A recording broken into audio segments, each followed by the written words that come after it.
Thank you. Hello, everyone. Good afternoon. Welcome. My name is Beth Mizell, and I am the program director for Ridge PRISM.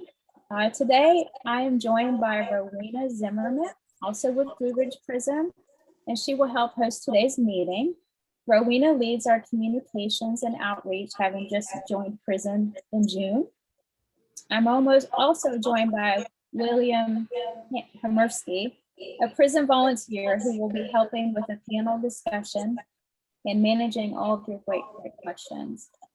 I'm going to take a moment to ask all of our panelists, if you could please mute yourself. I keep hearing an echo.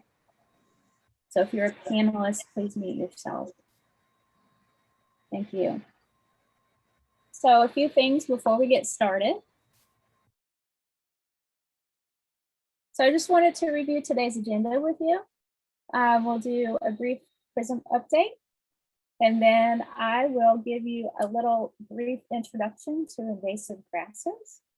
And then we're going to really dive into and talk with our expert panel on invasive grass control and management. And you'll get to answer have all of your questions answered, and also listen to some great discussion between some very experienced invasive management experts. We'll take a short break around 2:45 p.m. Then we'll dive back into our Q&A session, and then any closing remarks from me. And when you leave today's meeting, we have a brief exit survey for you, and you won't be able to see that survey until the meeting is over. And a couple of Zoom tips to give you an idea of how we're going to organize today's meeting. So we have the chat box, and you can ask questions about like what's happening in the meeting. Is it going to be recorded? Say hi to people, things like that. During the question and answer session with the panelists, I'm going to disable the chat box because we want all of your questions to go into the Q&A box, and that allows us to better manage your questions, make sure that all of your questions get answered. And also then everyone can see the answers to the questions if they've been answered in writing. There is the raised hand function. You can raise your hand for live questions and discussion. We're going to prioritize questions in the question and answer box today. And if we have time throughout the session, we'll unmute you. We'll ask for live questions, and you'll be unmuted and you can ask a question. And if you can't find the Q&A or chat, you can hover your cursor at the bottom of the Zoom window. It'll pop up. And I think if you're on an iPad, it's along the top of your device. And we've tried to allow plenty of time for questions today, but unfortunately, we might not get to everyone. So feel free to send us an email, info@blueridgeprism.org. Send us your email. We'll get in touch with one of our expert panelists and get you an answer. And you can also find us on Facebook. You can ask a question through facebook.com/blueridgeprism. And then I just want to recognize that we're supported by the Virginia Environmental Endowment and folks like you. So you can make a donation if you're so moved today.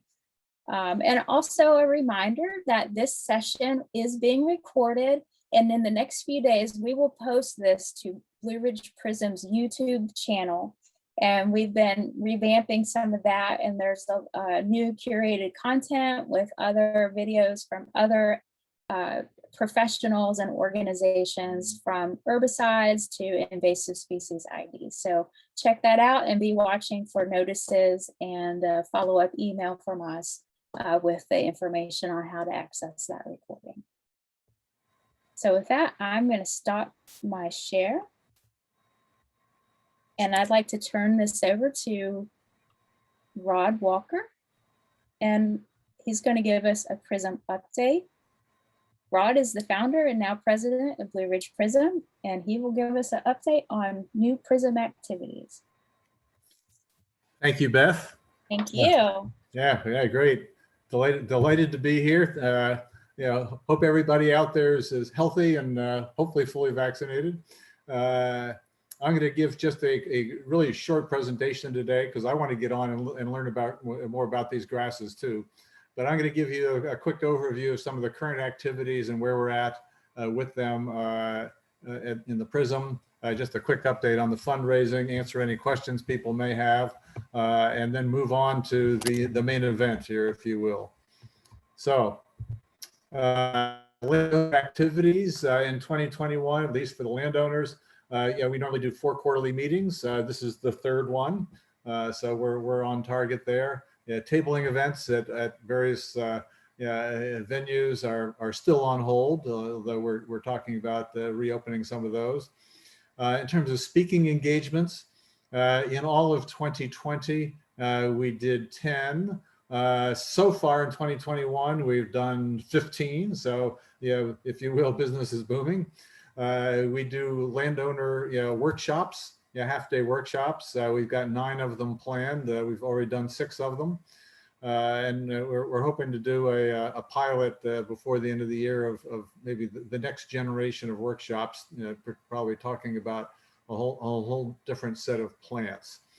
So newsletters, we're still publishing those quarterly. Lots of materials available on our website. One of the things we look at is the number of people who attend all the events that we participate in or run.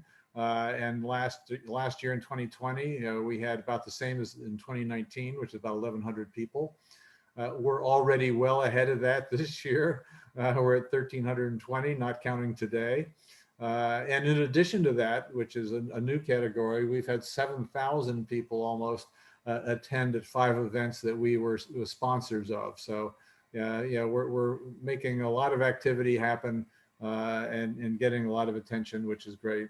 We now have over 2,400 people on our email list, and it continues to grow at 30 or 40% a year. In terms of other landowner activities, in terms of the financing category, some of you are aware that we've had 3 major grant programs outstanding.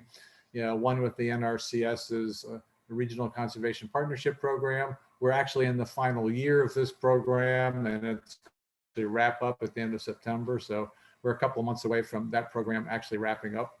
We have a 5-year program out of the DuPont settlement over in the Shenandoah Valley for treating wavy leaf at a variety of sites.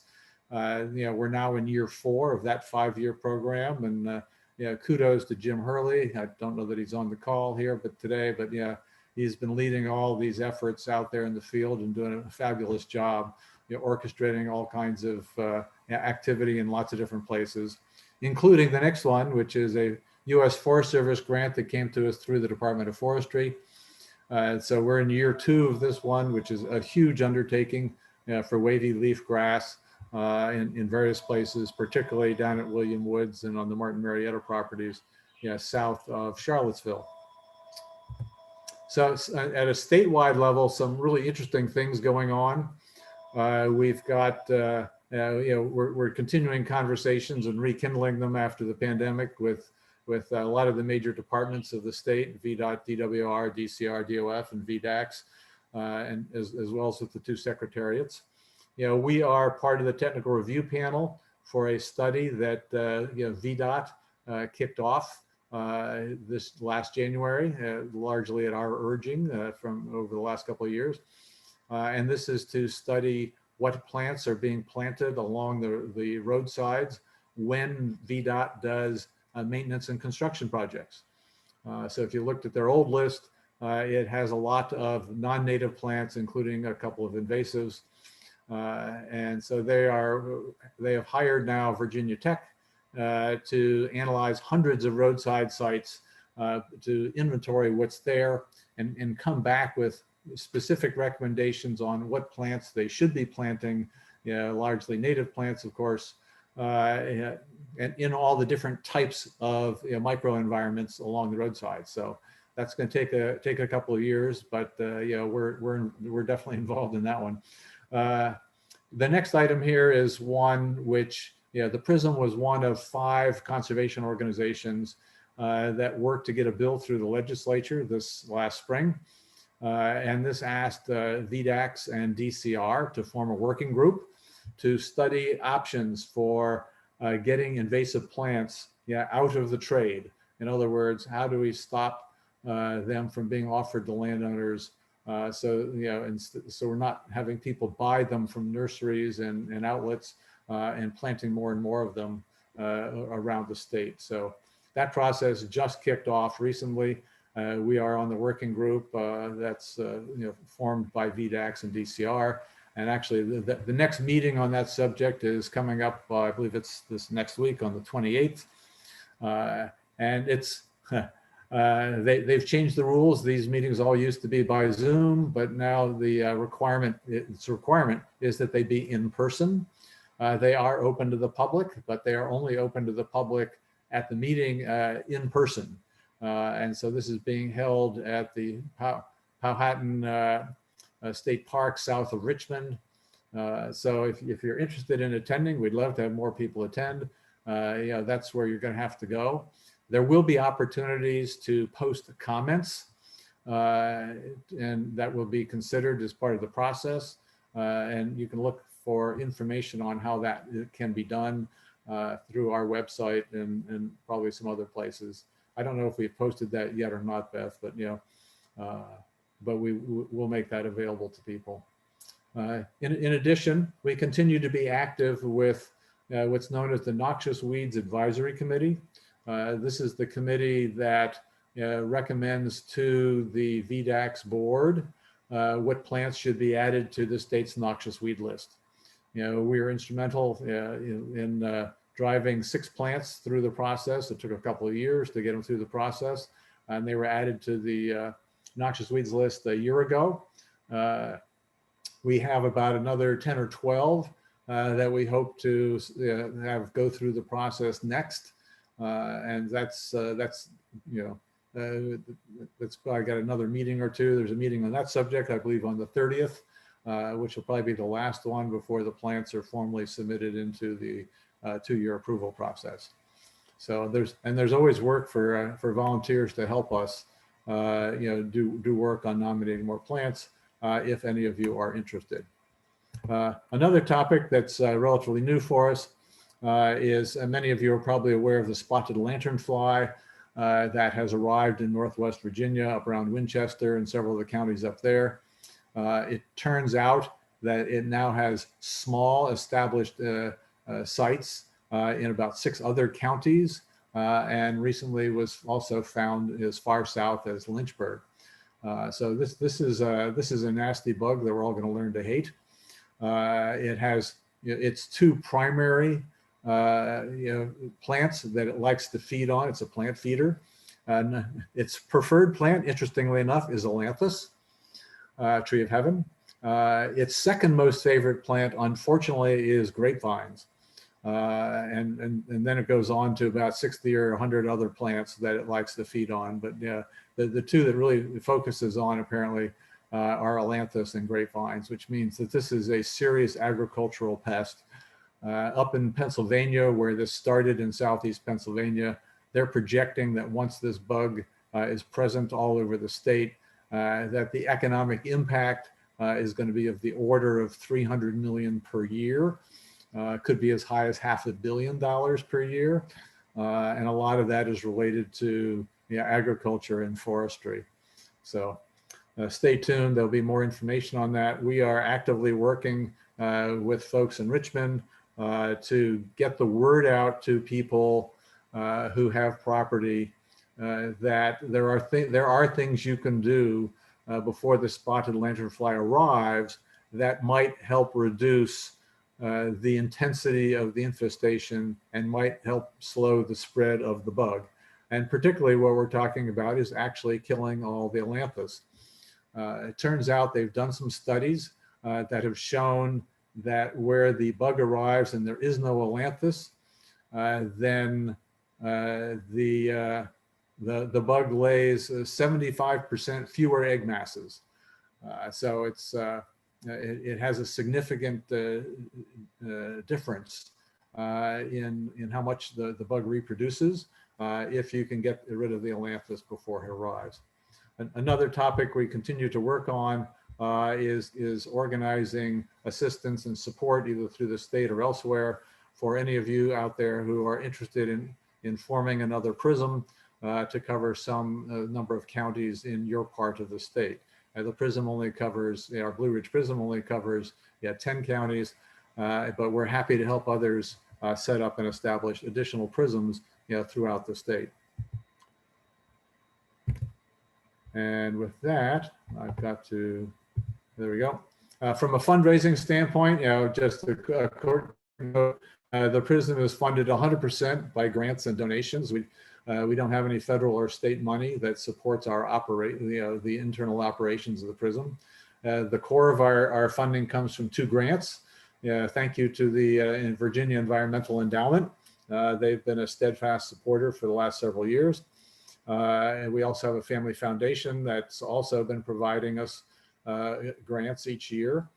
Each one of those grants requires us to find an additional $20,000 of donations from people like you and any other sources we can find.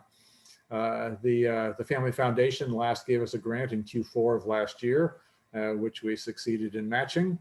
And the Virginia Environmental Endowment gave us our latest grant this last April, and we just finished raising the money to match that one. So for all of you out there who have participated, thank you so much. For those of you who haven't, I hope you'll have another chance and consider us. So stay tuned. And also going forward, I should mention that we are now the Blue Ridge PRISM Incorporated. Which means we are our own 501c3 standalone. We used to be operating under the umbrella of the Shenandoah National Park Trust. That is no longer the case. But yeah, we have an outstanding relationship with them still. It's just as the PRISM has grown, we became a little too much of a distraction underneath their umbrella, and agreed that it made sense to separate us out. So if you want to donate, which we are always in need of donations, we can do so much more if we had more money, but you can make them either directly to the Blue Ridge PRISM or Blue Ridge PRISM Inc. And there's things on our website that can show you how to do that. Just a couple of reminders in terms of things everybody can do to help with, not just the PRISM, but with invasive plants in general. Is first understanding what you have and how to deal with them. Help your neighbors understand and work together with them. If you're finding less common plants, you can report them in one of the phone apps, EDD Maps or Maiden. You can help nominate more plants for the noxious weed list that I mentioned before. You can volunteer to remove invasives from public parks. And please try to focus on planting native plants. And if you have a group and you'd like to have us come in and be a speaker and talk about the problems and the solutions around invasive plants, we'd be happy to do that. And of course, as I mentioned, you can form another PRISM if you'd like, and we'd be happy to support you. A couple of reminders, the next round of our workshops will be in the September-October timeframe. You can see our website for more information on the schedules for those workshops and other events. You can make donations at the website, and you can ask questions through the website, including asking whether there is a speaker available to come speak with your group. So delighted to do that. And that's what I've got for the day. So, Beth, are there any questions out there before we get on to the main event here? No, Rod, there hasn't been any questions that have come into the Q&A. Sounds great. So I'm gonna stop sharing and turn it back to you. thank you. I'd just like to point out to the audience that Adam Downing dropped a link into the chat box of how to report spotted lanternfly.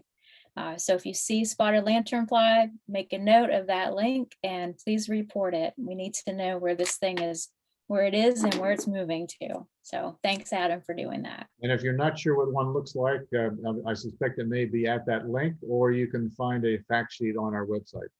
Yes, there's a fact sheet on our website. So thanks, Rod. You got it. Okay, so now we're just going to do a brief presentation on some invasive grasses and herbicides that we might be talking about today. So first, I just want to remind you all to please direct your questions to the Q&A box, and we will be busy answering them. So we do have a first question. Are there any non-phone apps for reporting invasive plants as in your desktop? Yes, edmaps.org. They have an app for your phone, but they also allow you to report through the desktop, and you can set up an account, edmaps.org. And I'll, William, if you would type that answer into the Q&A box, that would be awesome. So let me share my screen really quick. And we'll do a little session on invasive grasses.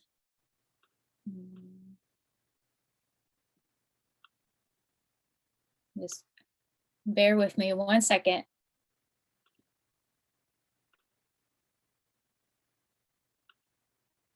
Here we go.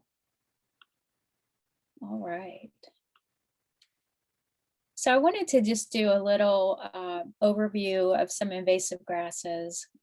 So we recognize that there's a lot of different people in our audience today that have a lot of different experiences with invasive plants and different levels of knowledge about herbicides and the different plants that we might be talking about. So this is just kind of a baseline, really quick overview. I'm not going to go into a whole lot of detail.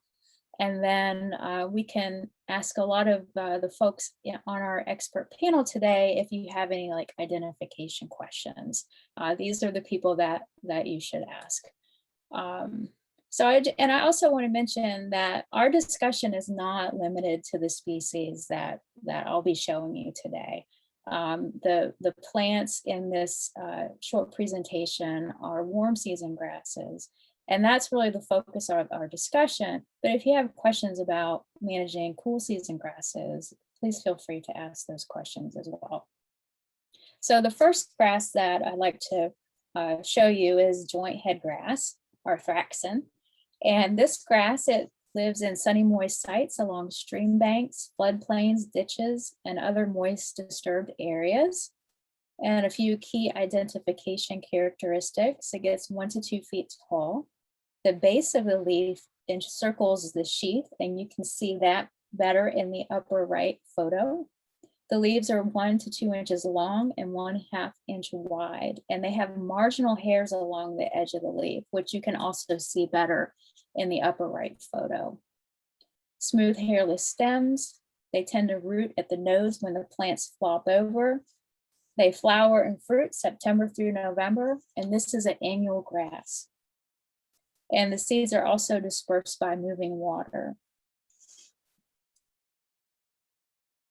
Our next invasive grass is the bane of many neighbor relations, is bamboo. Golden bamboo is shown in this photo.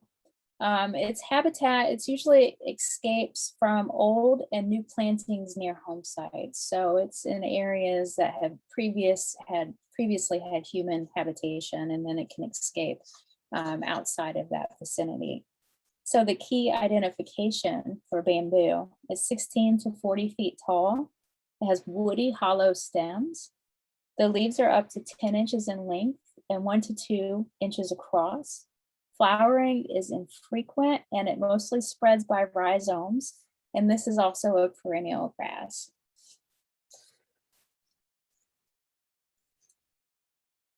Our next grass is one that PRISM is actively treating right now through some of our early detection and rapid response work, is wavy leaf basket grass. And its habitat is in shady sites from very moist to somewhat dry, woodlands and forests in low wet areas along streams, as well as on steep wooded slopes and along trails. This plant does particularly well in the deep shade of forest. So some key ID for this plant: it's a low grass reaching 6 to 8 inches and up to 12 inches on ideal sites. It has deep green leaves that are 2 to 4 inches long and about 1/2 inch wide. The leaves are distinctively wavy, and you can see that in the upper right photo.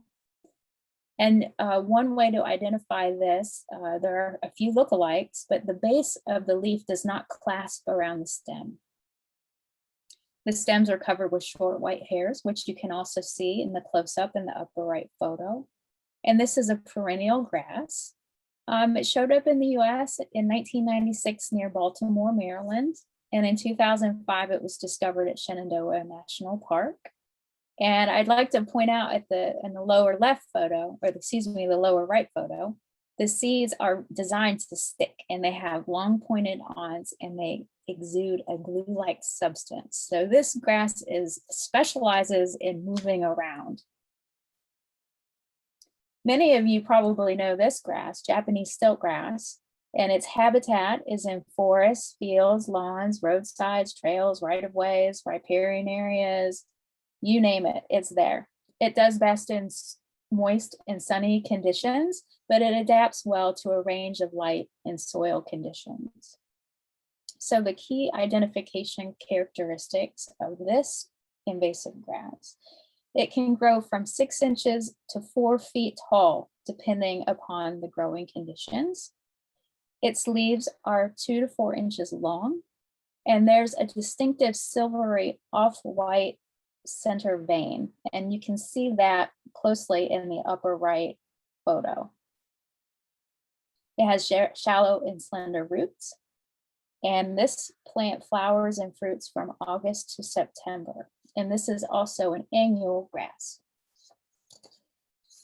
In the lower right photo, you can see more of a close-up of the flowering stalk on that grass.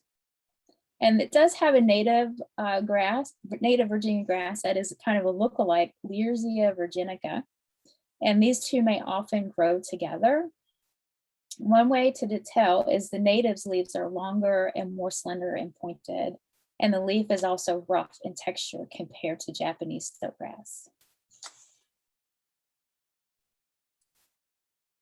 So moving on, we have an invasive grass of wetland areas, common reed, also often called just Phragmites. So this is a grass of disturbed to high quality wet areas, tolerating a range of salinities. It's found in wetlands, along rivers, shores of lakes and ponds, and roadsides and ditches. This grass likes full sun. So some of the key identification characteristics: it's about 15 feet in height. The leaves are 1 to 1.5 inches wide and 10 inches in length. They're stiff and sharp. They're dark blue and green in color. This typically forms a dense monoculture. It has a large panicle that's purple and turning golden in color. It spreads vegetatively and by seed. And it is also a perennial grass. And it should be noted that, that this is introduced from Europe, and this is the predominant genotype in our area that is highly invasive. There is a native genotype called American common reed, and that is infrequent, characterized as growing in small, loose colonies intermixed with other wetland plants. So if you see a dense monoculture of Phragmites, it's likely the invasive European genotype. Our next plant that we may talk about today are fountain grasses. The habitat for fountain grasses: roadsides, open disturbed floodplains, fields, turf, and waste ground. Full sun, it prefers drier soils, is drought tolerant when it established. So some of the key identification: it's 1 to 3.5 feet in height. Its leaves are 1/2 inch wide with a deep green color, with 4 to 20 inches long. They grow as a tussock. They flower July through February. They have bottle brush-like flower spikes as shown in this photo, and they're perennial. So this grass is a popular ornamental grass with a number of cultivars, and it is escaping cultivation and appears to be spreading in Virginia. Our next one is Chinese silvergrass, and its habitat is adapted to a variety of soil types, including light, well-drained, and nutrient-poor soils. It's found along right-of-ways and roadsides, and it can be invasive in native grasslands. This plant likes full sun. So some key identification characteristics. It's a tall bunched grass, 5 to 10 feet in height. Its leaves are 18 inches long with silvery midribs. It flowers in September through October, and its flowers are in a terminal plumed panicle that turns silver to pinkish in the fall. It's a perennial and its seeds are wind dispersed. This is a popular ornamental grass with over 50 forms in the US. And the forms tend to interbreed to produce viable seed. This plant is reported across Virginia, being locally invasive in South and Central Piedmont, and it's less common in the mountains. And then our last grass is Johnson grass, the bane of many farmers and folks that have agricultural areas. So its habitat is found in fields, pastures, roadsides, and waste grounds. It's a grass of cultivated fields and agricultural lands. The key ID is 3 to 8 inches tall. It has long and wide green leaves, 8 to 32 inches long, with prominent white midveins. You can see that white midvein in the lower right photo. The leaves have rough margins. The flowers are open spreading panicles from April to November, and this is a perennial grass. This grass has been reported in almost every county in Virginia, and it's a particular nuisance of agricultural lands and pastures.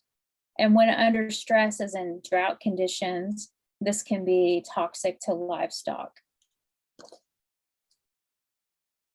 And then lastly, I just wanted to give you a slide with some different herbicides that we might be talking about today. And again, we're not limiting the herbicides that we might discuss or any other types of control methods.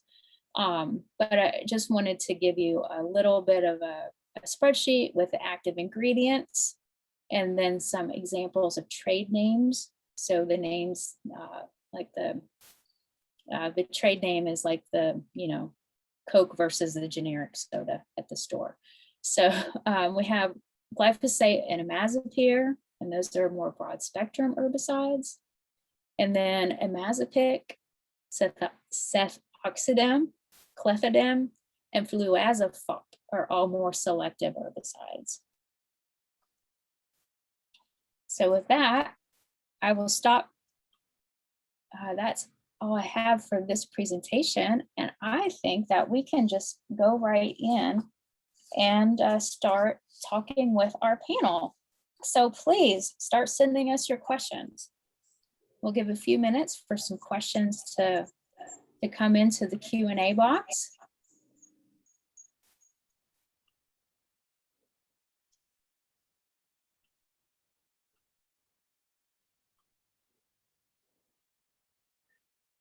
All right. So I would like to start off by introducing our panelists today. So I will introduce each one of them and let them speak a few minutes about their background and tell us who they are. So I would, first I'd like to introduce Celia Vuocolo, and she's a private lands biologist with Quail Forever. So Celia, can you tell us a little bit about yourself? Sure. Thanks so much, Beth. Appreciate being invited today. So yeah, as Beth mentioned, I'm the private lands biologist for Northeast Virginia, employed by Quail Forever, which is a nonprofit national organization focused on conservation of upland habitat. So I'm also my position is also supported by the Natural Resources Conservation Service, NRCS, and the Department of Wildlife Resources, or DWR. And I'm here as a resource to help private landowners and farmers work to promote upland habitat, so early successional habitat on their properties. Thank you, Celia. Brian Morse is the principal wildlife biologist with the Virginia Forestry and Wildlife Group. Brian, please. Thanks, Beth.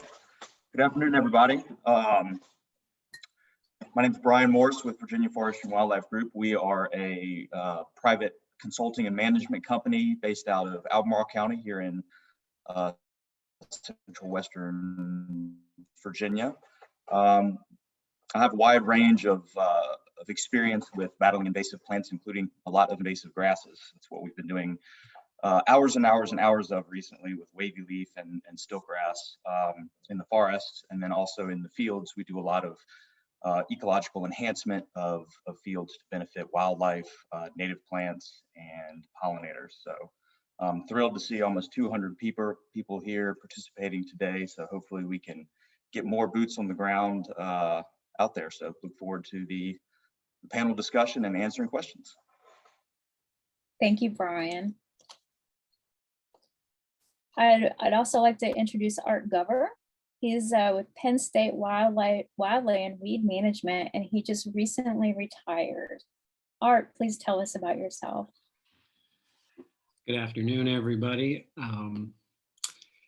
As Beth mentioned, I recently retired. I had worked at Penn State for about 35 years in the area of weed management, everything from agronomic to right-of-way and industrial.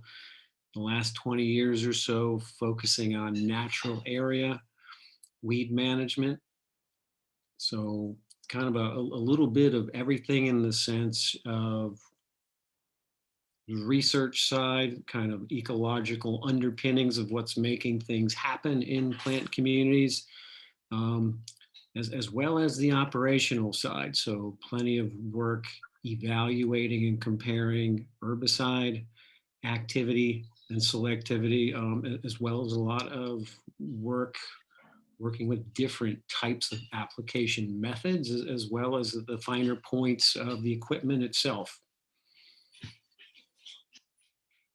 Great. Thank you, Art.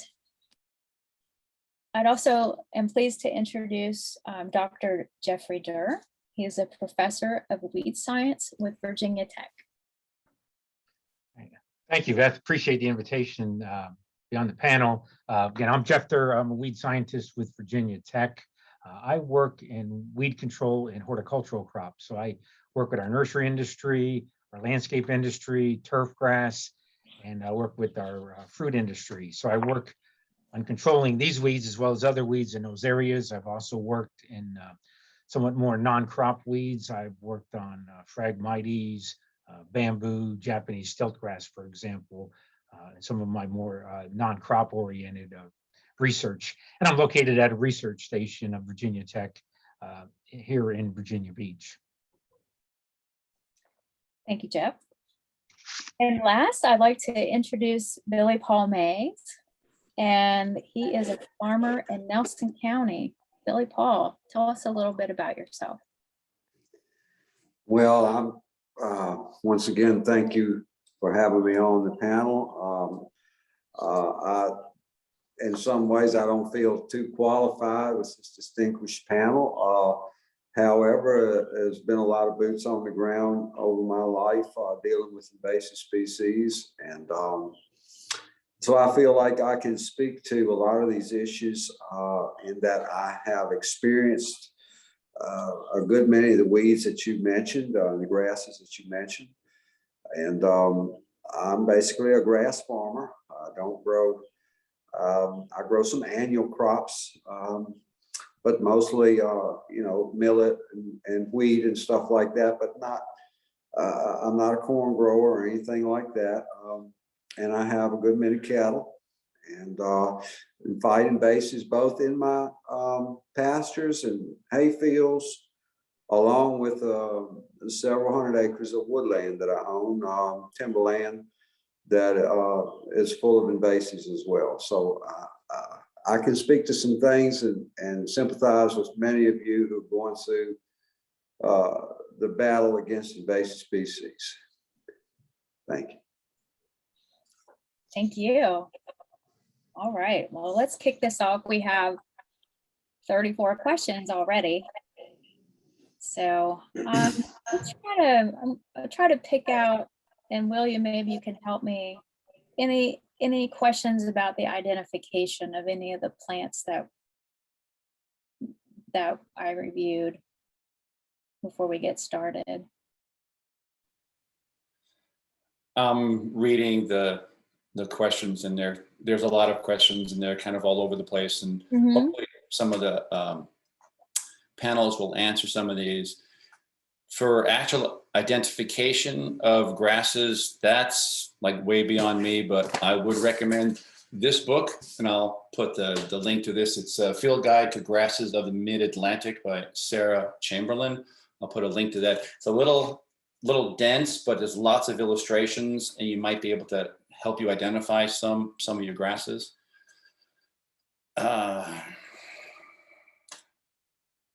There's a lot of questions. There's a lot of questions. Well, I have a question. I'll kick off with a panel, and just a general, what are some of the challenges of managing invasive grasses in the landscape? And I was going to toss this one to Art first. And but everyone, please feel free to add your thoughts and experiences to this. It's a big question.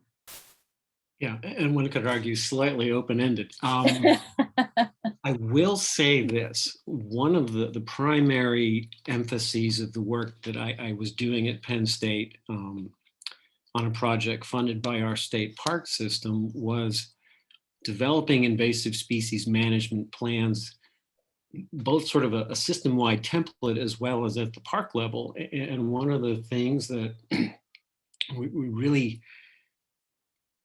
continually tried to refine how to communicate was how are you going to prioritize your efforts? So what I would stress to everyone is don't think of managing invasive grasses as I'm going out and killing invasive grasses, or choose the verb you prefer.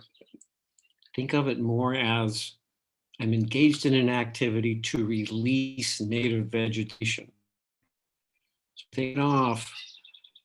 I want you to avoid going to areas that are just completely overrun and have very little native vegetation potential to reestablish, to fill in that area. Those really should be your lowest priorities to work. I mean, they're the most alarming. They probably piss you off the most, but your very finite efforts, I would argue, are better spent working in areas where when you suppress something that you like will fill in. Sites that are nothing but stilt grass, nothing but Phragmites. Beth didn't mention, unless I missed it, for instance, like reed canary grass, which is a real problem in our area, and particularly in riparian settings. If you're working in areas that are just straight up monocultures, sure, you're making the first step, but you're close to being on a treadmill compared to working on sites where you can be releasing and improving that site with your efforts rather than in multi-step, potentially frustrating endeavor. So, prioritize your time by working in higher quality sites. Work from good to bad. All right, that's a great answer. Can you suggest some resources if people want to learn more about thinking about strategies? Anything off the top of your head? Well, I'm trying to think what it's like. I've written about it, I've talked about it. It's like, hopefully I put something out there that people could find. But actually probably not very well. So I'm just trying to think then.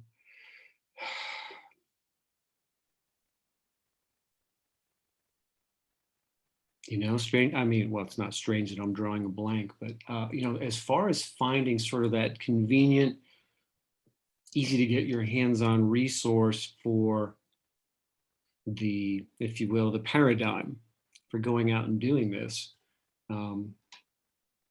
I haven't seen it. Part of that's a failure on my part to sort of encapsulate a lot of the work that I've been doing with our state park system over the years. But So me telling you that, yeah, a colleague of mine in Extension and I are planning on doing that in the next few months doesn't help you. So that was, unfortunately, Beth, that was a long-winded way of saying no. Okay. Does anybody else have any resources about developing strategies or how to assess where to start with managing invasives or invasive grasses? No? Okay. So it seems like we have a lot of questions. Oh, Celia, please. Sorry about that. Jumping in a little late there. No, it's okay. You know, it's pretty easy to, you know, hop onto Google these days and just kind of type in. I was just looking up things to answer that previous question about how do you identify non-native invasive grasses and fields. And, you know, if you just put in weeds of fields and pastures, you're going to get a variety of PDFs from various extensions in different states of how to look up, you know, and identify different grasses. And there certainly is a wealth of information out there, but I know it's hard to sort of pinpoint things exactly and find just the right publication that you personally are looking for, and everyone's coming into it at a different place. You know, some folks have been battling invasives for years, others are just starting out.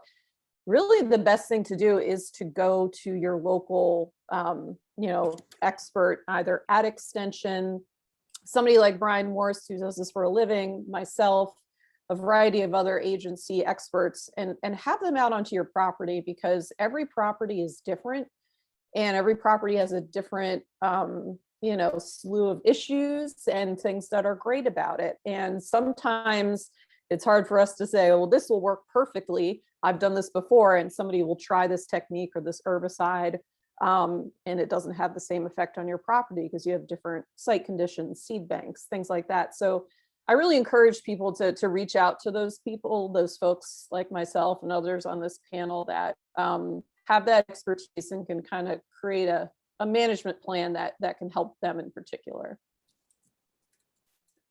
Thank you, Celia. And a great resource is the Department of Forestry. They can come out. You can go to the Department of Forestry's website and search for your local forester and make an appointment for them to come out and help you think about these things. So. Okay, Beth, there's a lot of questions about Japanese stiltgrass control and the gamut from when to spray, how to spray, how not to spray, and all that. So this is a great opportunity for the panel to do your stuff. Yeah. So let's talk about Japanese stiltgrass. And before we do, I just remembered a resource that I like to use to think about prioritization. And it was developed by my former supervisor with the Nature Conservancy in Indiana. And I just dropped the link in there for you all. It's a really basic way to think through how to prioritize some of these invasive control questions. So Japanese stiltgrass. There's a lot of Japanese stiltgrass questions. First, let's talk about some lookalikes for Japanese stiltgrass. I think I mentioned one of them in the presentation. Can anyone speak to a lookalike that you see in the field or some of your staff struggle with? Sure, I'll jump in. You mentioned the Learsview or the whitegrass. Yeah. Mm-hmm. Another one that can sometimes be confusing because it grows in kind of a similar pattern is nimbleweed, Muhlenbergia schreiberi, but that one tends to have a much narrower leaf blade, a little bit lighter green, which is kind of a tough distinguishing characteristic. But those two are the real ones that we run into when we're trying to selectively remove the stiltgrass and leave as much native grass as possible on the sites. But stiltgrass can be pretty distinctive, especially once you see a lot of it. And if you're seeing just blankets of it along disturbed roadsides or forest roads, mesic sites, then 9 times out of 10, that blanket grass is going to be the stiltgrass. But it is good to check closely before you do any management activities. And the PRISM's page on stiltgrass is a really good resource to look at some lookalikes and management options for it. Thanks, Brian. Okay. So there's another question about stiltgrass. And can stiltgrass seed in the early summer by self-pollinating? I've read this. Can anyone talk more about or answer this question? Beth, I'll jump in. So that there are, so the simple answer is no. The window when stiltgrass is producing its seed is pretty much at the end of the summer regardless. You do have two modes of fertilization. So you, if you will, the seed heads that you see, those could be self or cross-pollinated, but there is pollen sharing. But what you will also get lower down on the stiltgrass, a lot of times you get seed heads that don't actually leave the leaf sheath, and those self-pollinate. And I'm trying to get my terminology straight. So those seeds that emerge and share their pollen, so that's, let me guess, so that's chasmogamous fertilization. So you do have a set of seed that's formed that way, and then you have this cleistogamous fertilization. So that's sort of the selfing that's going on. So I guess really the answer to the question is half no. There is that self-fertilization, but it's really occurring in about the same window as the open pollination. So it's really not occurring earlier in the season. Thank you, Art. Looking for more stiltgrass questions.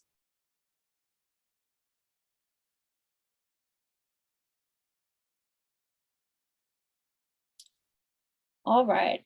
So what are some of the herbicides that are most effective on Japanese stiltgrass? I'll jump in on that one as well. Or Jeffrey, go ahead. Go ahead, Jeffrey. Thank you. And of course, it'll depend upon, where the stiltgrass is growing. But, one group that is very effective on stiltgrass is what we call the post-emergence grass herbicides. And Beth, you've already mentioned those: ethoxydim, fluazepop, clethodim, and another one that we use more in the turf and ornamentals area is phenoxyprop. They all have the same mode of action. They all work the same way. And actually, in our trials, that we've taken out very large stiltgrass, with those materials. So you have, a range of timings that you can use. And because they only affect true grasses, they're not going to affect broadleaf plants or non-grass monocots. So you do have, some selectivity to work with. Now, they can damage desirable native grasses, so you have to watch out for that. But where you can use selective options, that one group can be used depending upon whether it's forested site, a roadside, a turf or ornamental area. You'll determine which of those products you could use based on the label. Another one that's very effective is glyphosate, or Roundup, and lots of other trade names. I mean, you can even cut the rate down quite low on glyphosate, and maybe make it a semi-selective herbicide, for Japanese stiltgrass control. You mentioned the Mazapic. That's another one that we've had very good success with in some non-crop areas. So we do have those post-emergence options. We've also looked at the pre-emergence crabgrass herbicides. By and large, they work depending on the situation. I favor post-emergence sprays because if you have only clumps of it, you can just target those clumps with the post-emergence. But depending on the situation, one could look at pre-emergence products.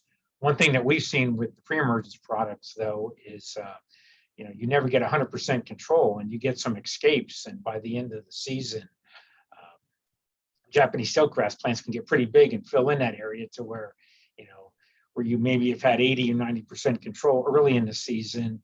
That really drops off as tillering effect of stiltgrass will allow it to fill in, a lot of areas. So, and I will say Japanese stiltgrass is not hard to control. I think the problem is that it's just in so many areas, such a large area that it's hard to, manage from that aspect. Something else I'll just throw in about some work that we've done with Japanese stiltgrass too is everyone keep in mind that's an annual grass. It has to reproduce by seed only. So one of the things that we have done is coming in, and for us it's going to be later than probably most of you, but we don't see seed heads until usually the first week of October in our area. We've come in early September in areas that have not been mowed, and you can mow it down, and that plant doesn't have time to regrow to where it can produce seed heads before frost kills it. So that's something in areas that have not been regularly mowed. We get late in the season, do what you can to stop seed production. And we don't think that seed persists for very long in the soil, just to maybe a matter of a few years. So whatever we can do to prevent seed production is going to help us out down the road. Okay. And can you talk a little bit more about pre-emergent herbicides and maybe give us some examples of products and timing considerations? Like how difficult are they to use versus post-emergent? Yeah, that's a good question. And one of the things that we've been looking at, and it's been interesting the last few years is, as I mentioned, stiltgrass flowers very, very late, later than crabgrass and foxtails and our other summer annual grasses. But what we have seen is it germinates earlier than all those grasses. It's very, very early germinating grass. So why is that important? We're using a pre-emergence herbicide. We have to get that herbicide down before that weed germinates. So for us, the last few years, we've had some warm Februaries. We have seen stiltgrass germinate in our area mid to late February. And that'll be earlier than, say the western part of the state. But so timing is going to be important, and it would be earlier than we would go after, say, something like crabgrass with the pre-emergence. So number one, early application timing. Some of the products would be prodiamine barricade, has pretty wide utility, is one that I like. It has good long residual. Pendimethalin, which is sold as pendulum and a host of other trade names, would be another effective herbicide. Like I said, and as well as some of the other pre-emergence crabgrass herbicides that we use, say, in turf and ornamental sites. And not all of those will have registrations for non-crop use, but something like a pendimethalin will. So that's something to look at. So you can apply it very early, or you could combine it with the post-emergence later in the season and try to get control of existing plants, plus stopping any further germination of that particular grass. So that's something to keep in mind. And I guess another piece of data, I guess we've been looking at some research is, we want to know when stiltgrass starts to germinate, and it germinates very early, but we feel that it does not germinate for a very long period of time, that for us, we think we hit the peak, and that peak is winding down mid to late June. So it's not like we need to control it, all throughout the summer. That we think if we can have a timing in for us mid-late June, early July, that we think we're past the peak of germination, and we can get very good success with maybe one or possibly two applications of herbicide post-emergence. Okay, thank you. We have another question about Japanese stiltgrass. Oh, Brian, go ahead. Can I just add a little bit more to what Jeff said? Just really quickly, we've had a couple of trials using pendimethalin, and we're working in conservation areas kind of beside pastures where Japanese stiltgrass or arthraxon, we kind of treat that in these scenarios in the same manner, the joint head grass, where we might need to use different techniques in each site. So I would first warn everybody that's working in natural areas to be very cautious and make sure you know exactly what is on the site before you use some of the pre-emergents. Another one is plateau and mazopic that might be an option. Again, we're using it more where we're trying to preserve those cool season grasses that have a very specific agricultural purpose, but we're trying to prevent these annual grasses from moving into more conservation specific areas. We've been putting it down kind of in the mid-March range, as Jeff was mentioning, getting it down early. And again, a lot of that is year to year temperature specific soil temperatures.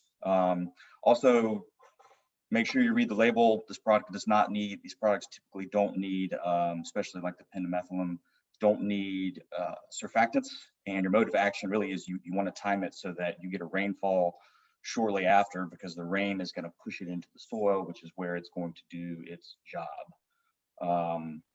So those are just a couple other things to add. Thank you, Brian. Beth, and- let me throw a couple wrinkles in there now too. This is great. Yeah. Because particularly when you're, once you get into the product selection, we could make all your eyes glaze over. I will say some other materials to consider. Because so far, Jeff and Brian have really sort of kind of looked at almost that binary sense of pre and post. Now, Jeff did mention a mazopic, most commonly known as plateau. That has pre and post activity. And one of the techniques that we've gravitated towards is using materials like pendimethalin or prodiamine, which are strictly pre-emergent and have a tremendous amount of utility in soil. But as Jeff pointed out, you miss that window, they're useless. So we'll tank mix them with small amounts of a material that has some post-emergent activity. So depending on your setting, it could be something like a little bit of a mazopic.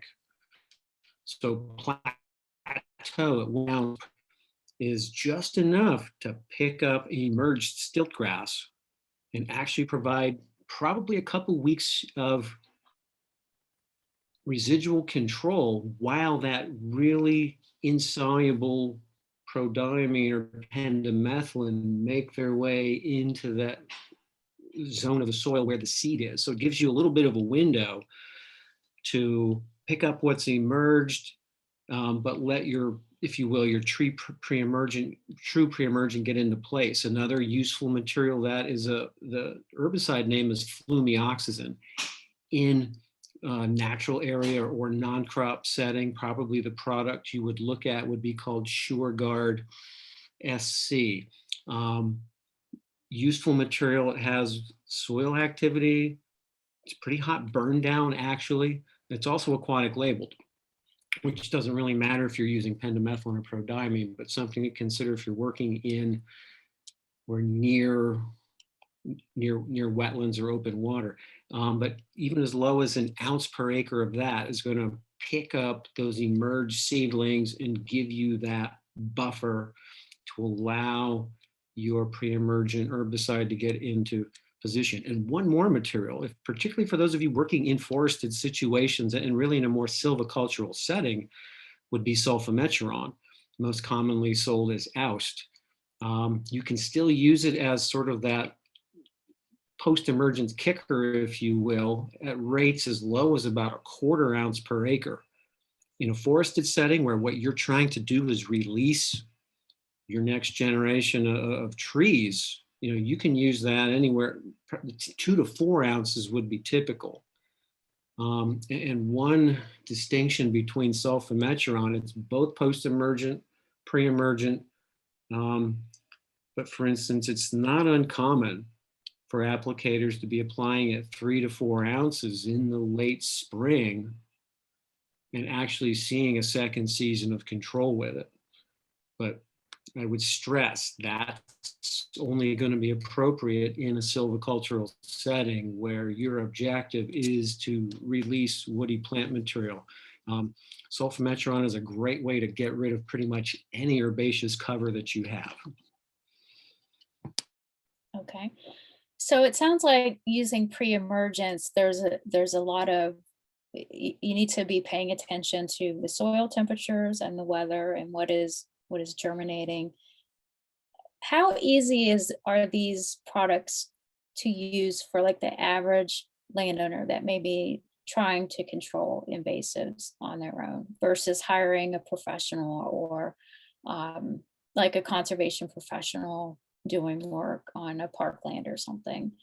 Are there some easier methodologies or tips for using pre-emergence, or is it easier just to use a post-emergent herbicide for the average homeowner, landowner? Well, but Beth, sorry, I'll just jump in, and I'll stop saying jump in because I probably already said that like 6 times. If it's sort of a binary question, I think, let's just say the beginning landowner who's just getting their feet wet, if you will, introducing themselves, becoming comfortable with the technique, the method, the actual action. Post-emergence is going to be easier. But once you become comfortable with, yes, I can mix the rate I'm supposed to mix it. I can apply it at the rate I've targeted. I've learned how to apply fairly uniformly.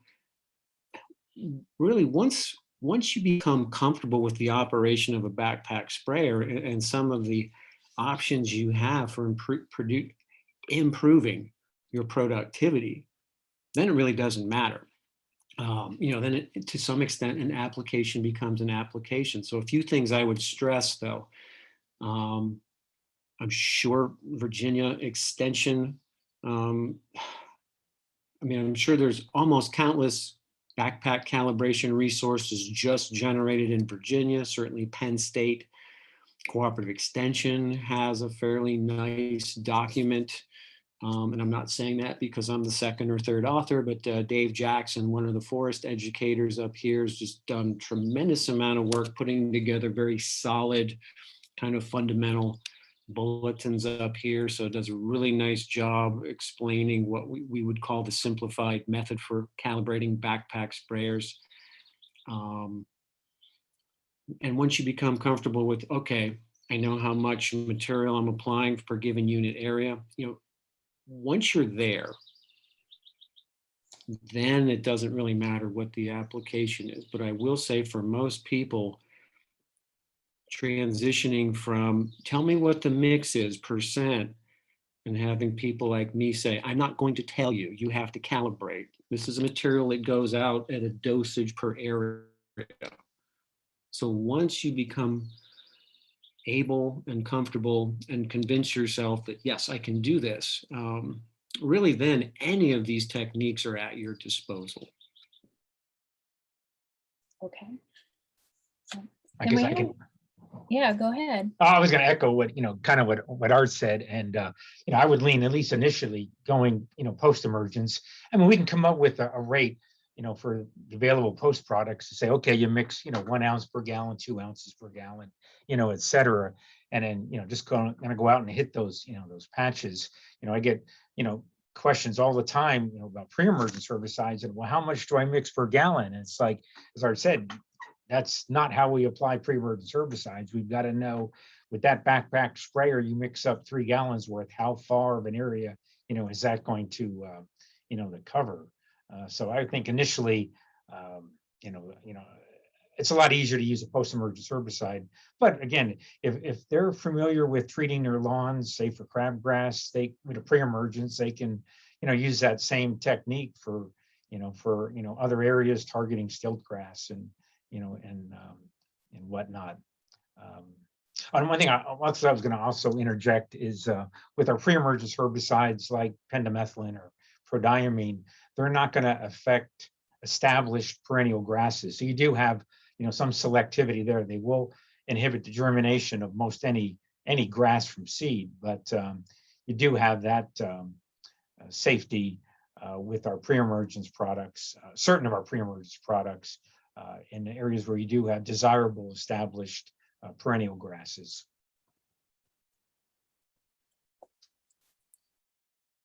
Okay, thank you, Jeff.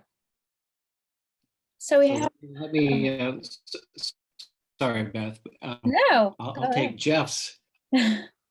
comment to stress that idea of what are the least risky, if you will, approaches. As Jeff pointed out, pendimethalin, prodiamine, they only affect stuff coming from seed. So all of your established plants, you should never say all of them, but for the most part, established plants that already have a root system are not going to be affected by them.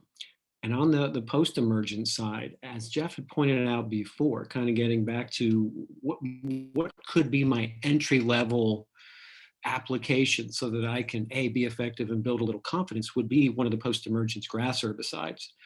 Because even if you're applying it at a rate higher than you need to control stiltgrass, it's still going to be safe on dicots. It's still going to be safe on your non-grass graminoids. And kind of worst case is you might start picking up non-target grasses. Now, I will say, if you're able to calibrate your application, you can use a material like really my preferred herbicide would be the active ingredient is quizalofop, probably most commonly available as Assure 2. You can apply that at its lowest rate, which is 4 ounces per acre. And at that rate, stiltgrass is about the only thing it's going to control, because we'll put it right over mixed stands of stiltgrass and white grass and nimblewill and deer tongue, and it really doesn't touch those other grasses. Stiltgrass is sensitive enough to it that you can pretty much have a stiltgrass only treatment. Thank you. We had a couple of questions about treating Japanese stiltgrass with glyphosate. And what is the lowest rates that you can use glyphosate to be effective on Japanese stiltgrass in a forested area? I don't know the lowest. I've gone as low as using a product like Rodeo, and it has many equivalents. So that's a material, if you look at the very fine print, is 4 pounds of glyphosate acid per gallon. Or if you want to look at active ingredient, which by the way, I wouldn't on glyphosate products because that can be misleading. It's listed as 5.3, but I've gone as low as 4 ounces per acre with that and still found that, yeah, it's very effective on stiltgrass. So I'm sure we could probably go even lower. I mean, once again, if you're comfortable with if you can calibrate, I would try 3 ounces per acre. Because one thing to consider with stiltgrass being an annual, if you're coming in later in the season when that plant has switched from vegetative to reproductive, you can in effect just regulate it, injure it enough so that it doesn't reproduce. And even though you haven't turned it brown and it's gone, at least ecologically, you've performed a lot of what you wanted to do because it didn't reproduce. I mean, it's still taking up space, it's still competing, but at least it didn't add to the seed bank. Mm-hmm. Mm-hmm. And as we've discussed, it's important to interrupt that reproductive cycle and prevent more seeds entering into the system. So if a homeowner, a landowner is spot spraying, what would that roughly translate to? And if someone's just learning how to mix their tank, mix a gallon or mix 3 gallons of herbicide, what do some of those numbers roughly translate to? Like a half ounce or per gallon or ounce per gallon? Anyone have any experience with that? I've got my calculator up to do the math because I mean, just to throw that out, when I would estimate that if you're going particularly by label where it says mix this many ounces per gallon and spray to wet, I'm going to guess if you're spraying stiltgrass, not that big, your spray to wet is probably going to be in the neighborhood of, let's say, 60 gallons per acre. So unfortunately, I can't do 2 ounces in 60 gallons and give you a percentage, but somebody else chat for a second and I'll come back with, yeah, here's your recipe. Okay. Yeah, Right. it's a really loaded, difficult question. Okay. Because in a typical forest setting, you might have a lot of diversity in say a square meter plot, and all those plants are going to have different ranges of tolerance. So a hardwood seedling is going to be able to tolerate more than a annual native herbaceous plant. Then you have backpack. You know, how much pressure is someone really pump that pack to? Are they really spraying just the right amount? So trying to toy with a precise amount of very low rate glyphosate is a slippery slope, in my opinion. And we don't typically treat selectively. I mean, if it's nothing but stiltgrass, we will use glyphosate. But if I'm trying to selectively preserve what's there from a native herbaceous or broadleaf scenario, I don't typically run that risk of glyphosate just with our company. Okay. Art, do you have a number for us yet? So my first time through, which unfortunately it's going to be very hard to measure, because I got 1 milliliter per gallon. So that's if you're really going to go for that lowest amount of glyphosate that I can apply. In this case, using a 4-pound material, and get that impact on the stiltgrass. And I mean, it's still going to regulate a lot of things. I mean, I'll certainly echo what Brian said. Low rates of glyphosate still mess up almost everything. There's very few things out there that truly are indifferent to glyphosate. Autumn olive comes to mind, red maple. But if you really want to be selective, glyphosate isn't the way to do it. But if you have these sort of tufts here and there that you want to treat that are mostly stiltgrass, you really could be, let's just say, even taking what I said, like a tablespoon per gallon, and just hitting those spots to the point where you say to yourself, yeah, I can see that it's wet. Mhm. That's probably going to work. Okay. So we've talked a lot about using herbicides to control Japanese stiltgrass. And we have a lot of questions about non-chemical methodologies for controlling stiltgrass. What are some of the timing for, let's start with the timing of control. And we talked about timing using pre-emergent herbicides. What are some of the timing considerations when you're using herbicides to control Japanese stiltgrass, and then also any other like mowing or pulling? What is the optimal times to control this species?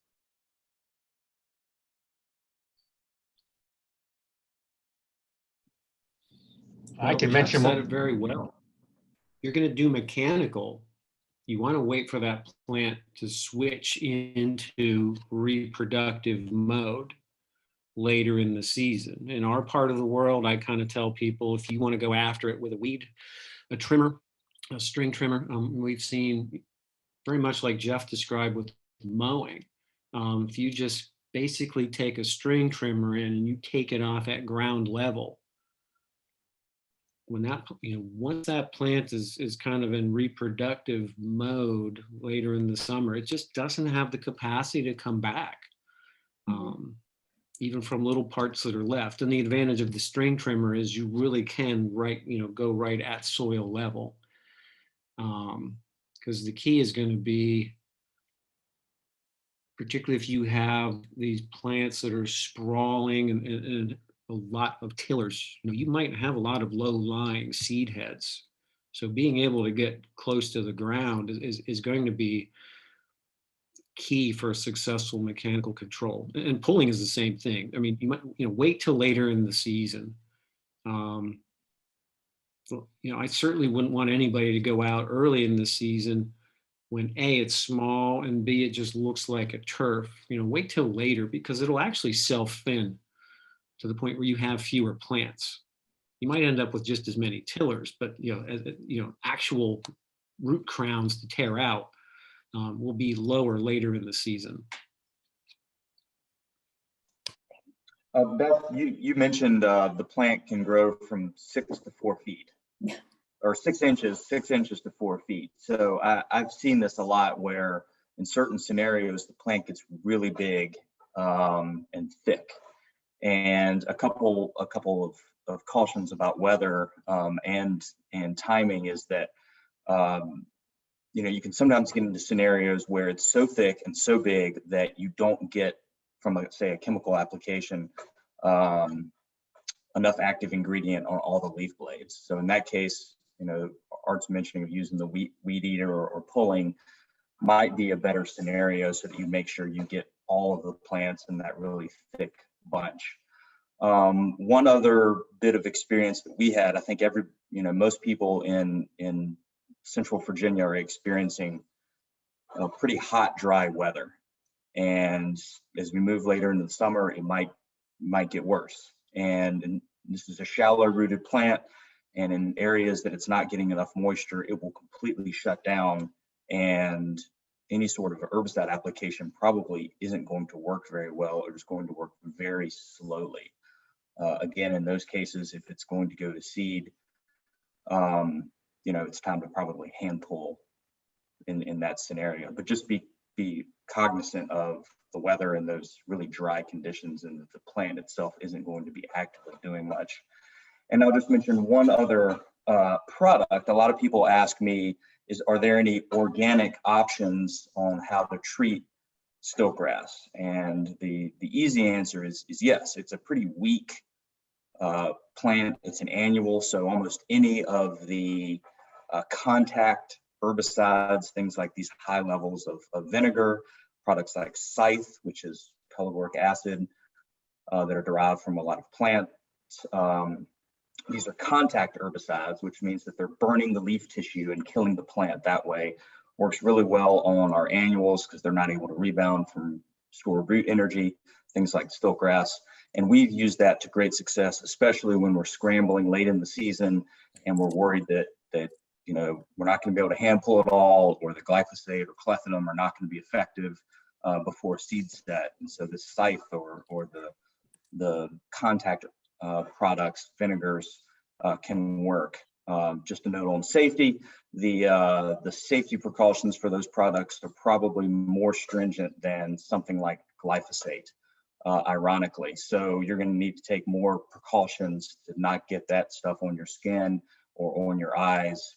And there's some other issues, and that's going to damage native plants as well. So a little bit of an aside, but thought I'd mention that as well. Jeffrey, did you have something that you wanted to add to this? One thing I was going to just kind of, kind of repeat what Art said, that in terms of mowing, you want to wait till late in the season. Japanese stiltgrass will tolerate regular mowing. I mean, we get it in turf areas, so it's not something you do early in the season. You want to do it late. And again, what you're trying to target is trying to stop that seed production to help out. And some of our trials, we've gone back and looked a year later, and when we've had really good stiltgrass control, whether it was a herbicide or non-chemical means, we don't see much stiltgrass coming back. So we think, probably most of what we see in a given year came from seed that was produced the previous year. But yeah, I think in terms of mowing timing, it needs to be, be late in the season. We think maybe probably 3 or 4 weeks before you see visible seed heads would be to try to target. If when it flowers, begin to see those visible seed heads, you need to, go forward and target your timing and take it, as Art said, with a weed eater and take it down low. Then that plant just can't recover, and frost will kill it. Okay. We still have a lot of questions about stiltgrass. Billy Paul, do you have something to add? Yes, I do. Please.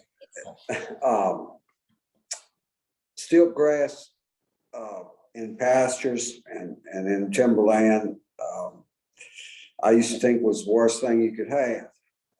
Then came along mint, a krill of mint. And other things that are more noxious than stiltgrass. The ecological impact of stiltgrass is almost unmeasurable in a forest. It's extremely detrimental to young seedlings trying to germinate and a young stand of timber to come from seed. However, there are some benefits in agricultural settings in borderline pastures and things like that. Stiltgrass is a lot of feed for cattle. I mean, they graze it willingly up until frost. After frost, they don't utilize it any at all, and it is a bad fire danger. I will say also that herbicides, no one's mentioned any broadleaf herbicides that will also handle stiltgrass, especially if you add a little remedy with it. It'll burn stiltgrass so bad it won't come back. And also take out broadleaf weeds. So that wasn't a topic of discussion, but that's been my experience, that actually a pretty dense stand of stiltgrass with some weeds in it, and if you sprayed it with a broadleaf spray, even 2,4-D at a label rate, would hurt stiltgrass enough to where it would, if there were a perennial grass in there, perennial grass would come through it, and you'd have a weed-free and stiltgrass-free area. That's been my experience with it. So I haven't used a lot of grass herbicides. Recently, I've mostly used grass herbicides years ago when I was growing corn, but today I'm not too familiar with grass herbicides. I would have a question for you all. How many of these are labeled for pasture, to be sprayed over pastures? Some of the herbicides been mentioned, especially the imazapyr or mesopic or Shore 2. I'm not aware of any of the post-emergent materials being labeled in pasture. I'd have to double check the plateau label to see if you had warm season pasture, for instance, big blue, Indian grass, because plateau would be selective there. The only material I'm aware of that right now has pasture labeling is pendulum. Actually, it's probably the agricultural label, so that's probably Prowl. Prowl, yeah. Prowl. So that has pre-emergent labeling in pasture. And let me just reinforce what you said about broadleaf herbicides. So there are 2 broadleaf herbicides that I think actually have specific mention of stiltgrass on their label. One is Milestone, which in some instances, I mean, it has pasture labeling. It's a little bit restrictive. That's one of those materials that it persists, particularly in hay, in manure. And the other one is Method 240 SL or aminocyclopyrachlor. So both of those materials, broadleaf materials, do have considerable activity against stiltgrass. And I'll confirm what you said. Remedy, I think, is a triclopyr formulation. I've seen amine formulations of triclopyr cause considerable foliar damage. I've even seen some injury from, I forget which dicamba product. It might have been, Jeff, what's the dicamba that's mixed with the auxin agonist? Seen injury from that. Not lethal, but I've seen it.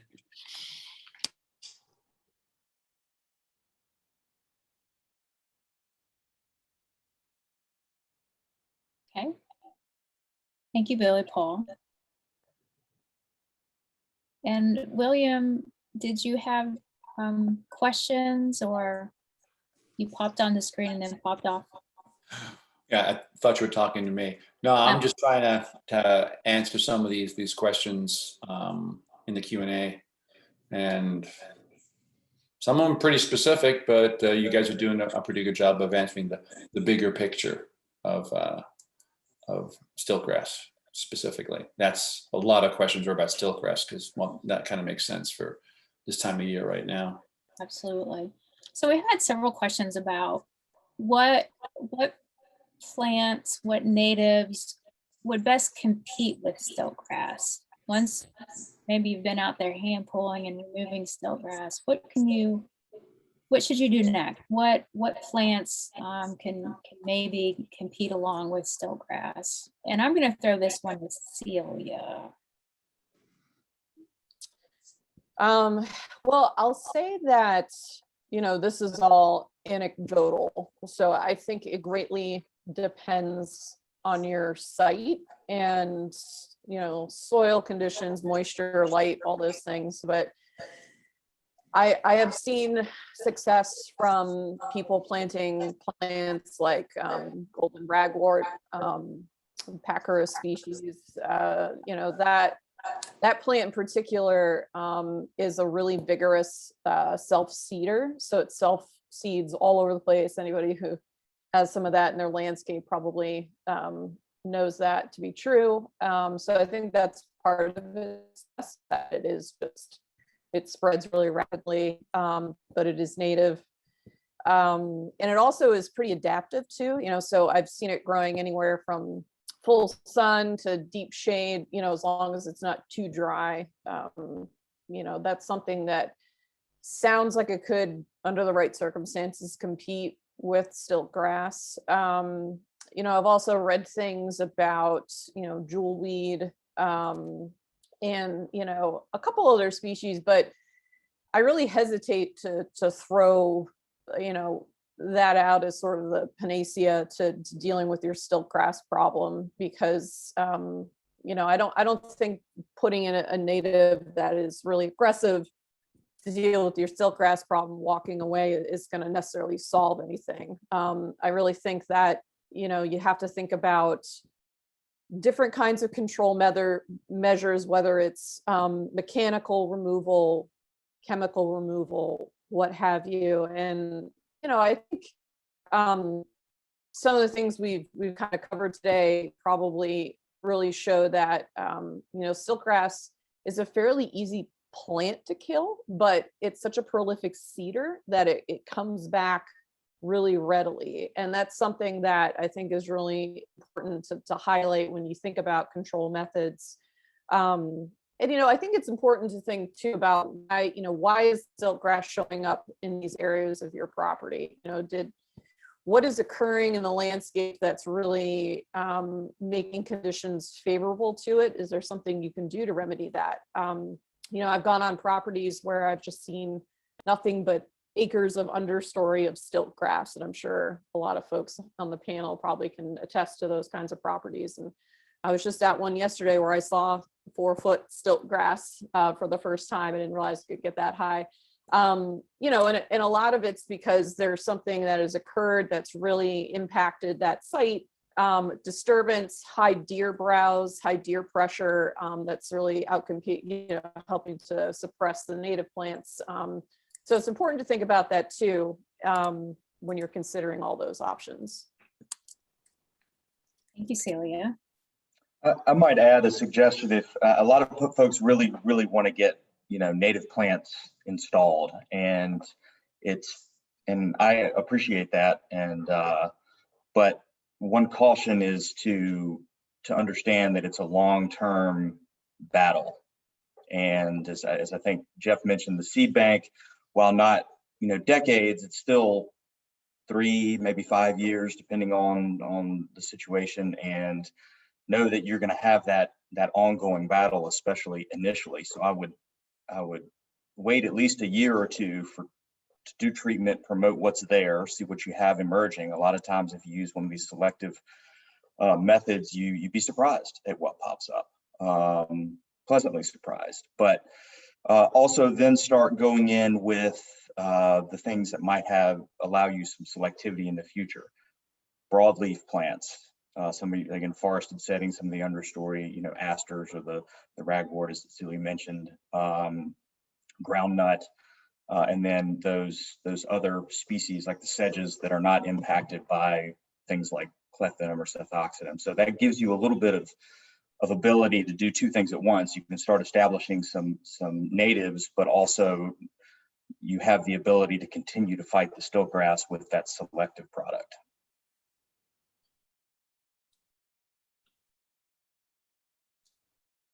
Celia, do you have anything to add to that? You look thoughtful for a moment. Yeah, no, I think Brian had a really good way of phrasing that, because, you know, we spend a lot of time, I think, thinking about how to control these plants. But then it is a little bit of like, okay, well, let's think about what happens next. And if you know you have an area, whether it's stiltgrass or another invasive that you're going to be battling for some time, right? Because it's never ending. It's always something happening to kind of beat back these plants. You know, it is good to consider little things like Brian mentioned, where like, yeah, if I'm going to be using a grass specific herbicide, maybe I really want to focus on restoring for broadleaf, broadleaf plants in those areas. And, you know, I can't say enough about just, allowing the, what does exist in the native seed bank to come back, and a lot of times we do want to kind of come in with a heavy hand in restoration and just, in a seed mix that we really like. But sometimes nature, already has something there just kind of waiting for that opportunity, where you need to release that native seed bank. It's not the case for every situation, but I think that's really, important to think about. We had another question about stiltgrass, and we'll probably just do a couple more stiltgrass related questions before we take our break. A question about Japanese stiltgrass preventing the seeds of other plants from germinating. Is this a phenomenon you're all familiar with? And if so, how long does the presence of stiltgrass affect other native seeds in the seed bank from germinating?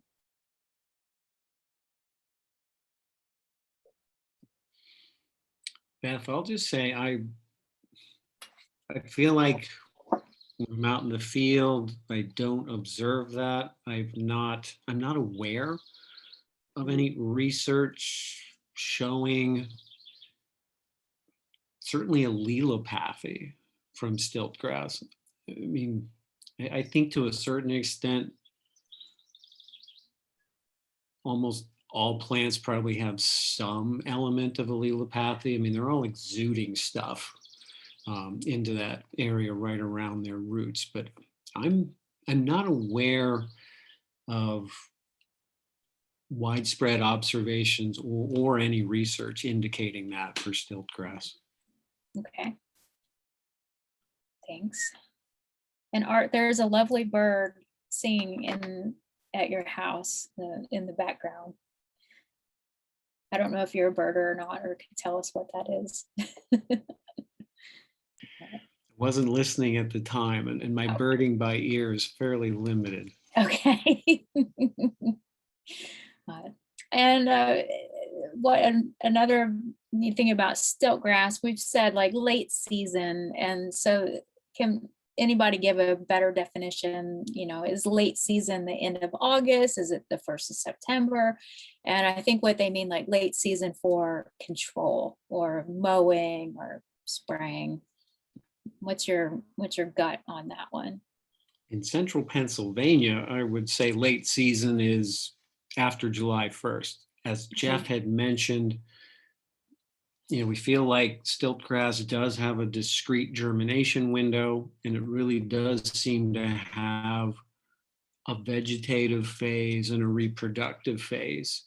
And here in central Pennsylvania, I really feel like it hits that reproductive phase in July. So that's when, I would start using the term late season, and then particularly if I wanted to engage mechanical control is when I would do it here. Mm-hmm. Brian, what is your definition of late season here in Central Virginia when thinking about stiltgrass? I start getting a little concerned about seed production and scratching my head on methodology depending on the site, probably by mid-August. Okay, mid-August. And remember, it's going to depend on where you're located and all kinds of other weather conditions. And we had one last question, and then we'll take a break from Kyle. And they ask, if the goal was to treat stiltgrass in that sweet spot, 3 to 4 week window, is there any tips to treating a large acreage? And they're talking about like 1,000 acres of woodland. It seems impossible to treat such a large area in 3 to 4 weeks. I think this is when it comes down to starting to think about your overall strategy and developing a management plan. But any thoughts on Kyle's question?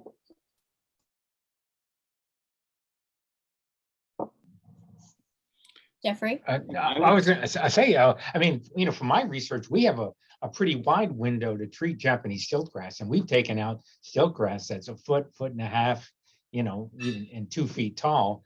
You may need a little higher rate, say, of herbicide at that stage, but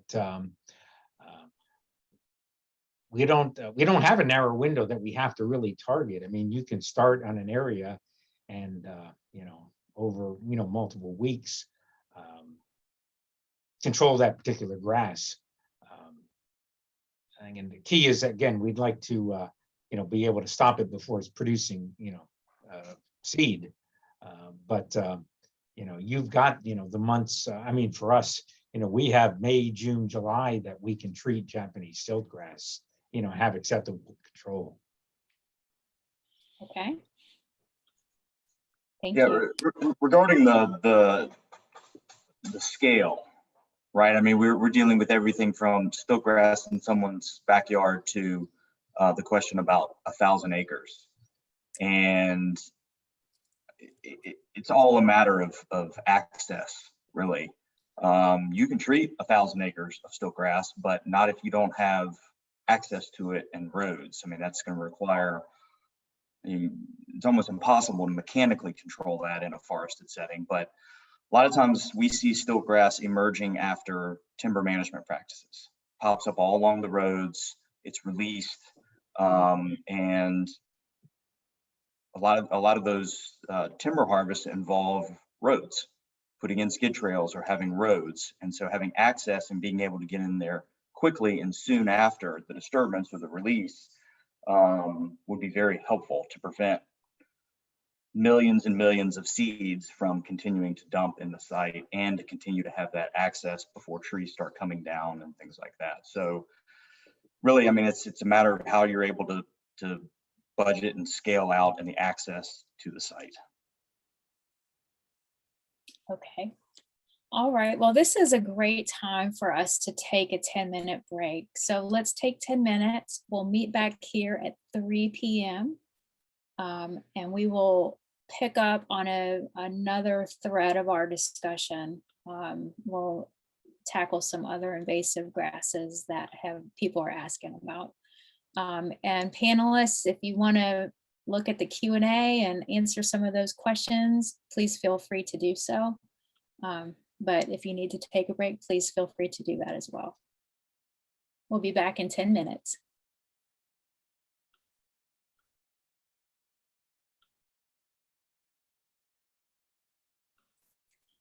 Hi, everybody.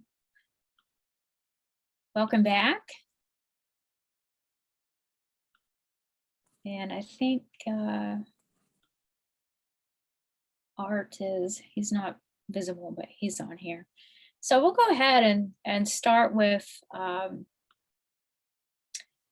new thread of discussion. I'm pretty sure that we could talk about managing Japanese stiltgrass for 3 hours. So a lot of good questions, lots of great discussion. Thank you so much. And yeah, William Hemersky.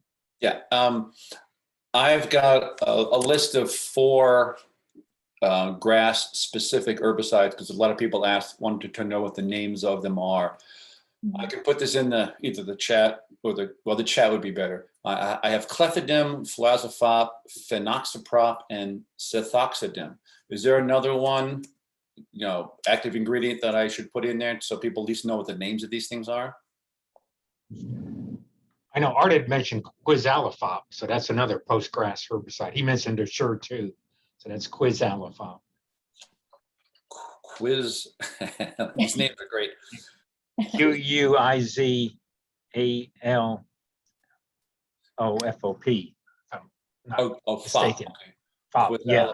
Quizalifop. Another Quizalifop. Dr. Seuss herbicide name. Yeah. Any others? Because then I'll just drop them all in there so people at least have the active ingredients for grass specific herbicides. All right. Sounds good. Thank you, William. Mm-hmm. Yep, so everyone check that chat box here in a few minutes. So we had a, William, just sorry to drag Oh. this out. Do you need the trade names that go along with those? Because I have them right here in front of me. I can share that with you, or type it in, or maybe I'll just follow you in the chat and add the most common trade names. Okay, well, yeah, we can do that. I always just go by active ingredient because I use generics, so there's lots of generics out there. Okay. all right. So we had, I'm gonna check to see, we had a couple of hands raised. I'm gonna see if I can't find you. And I thought we could start out this session with a live question. If I can find the person who has their hand raised in the Zoom. Okay, so we have a question from Rhea. You're able to talk, so unmute yourself, Rhea, and please ask your question.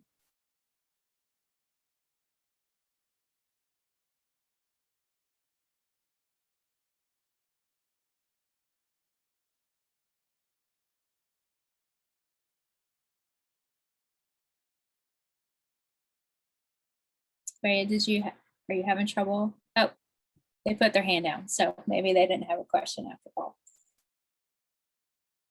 All right. So we'll return back to the question and answer box, and we can move away from thinking about forested areas and more natural areas where we might be controlling stilt grass. And we had several questions about Johnson grass. So we could think about managing invasive grasses in pastures and fields and agricultural lands, or even turf.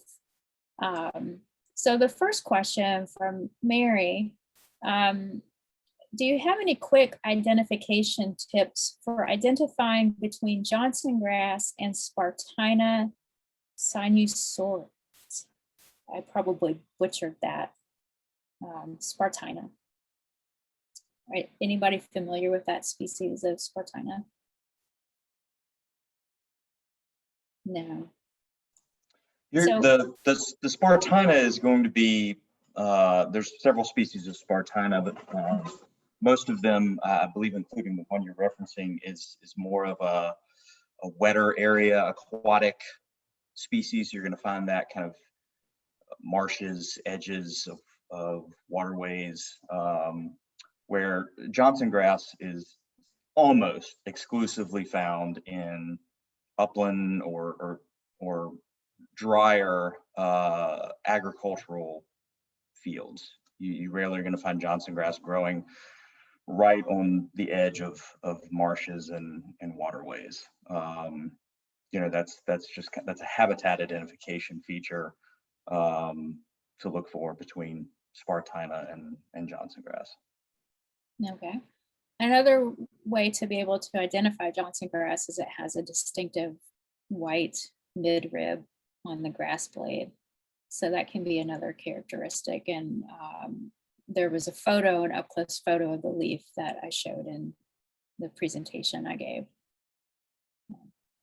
Yeah, another identifying characteristic for Johnson grass too, as we move here into the mid to late summer, is that as it begins to flower and go to seed and the temperatures get really hot, you'll start to see these red speckles on the leaves. It almost looks like an animal was shot and ran through it and bled on it. And that's a graphic scene, but that's what it kind of looks like. It looks like blood splattered on the leaves. That's a good identification piece for Johnson grass as it moves into the summer. The white midvein is another great one that you mentioned there, Beth. I will say that on another large native grass that can grow right beside Johnson grass in a field, eastern gamma grass, you can also get that kind of distinctive midvein. So that would be one to pay close attention to if you have gamma grass in the area. Okay. Thanks, Brian. Continuing on with Johnson grass,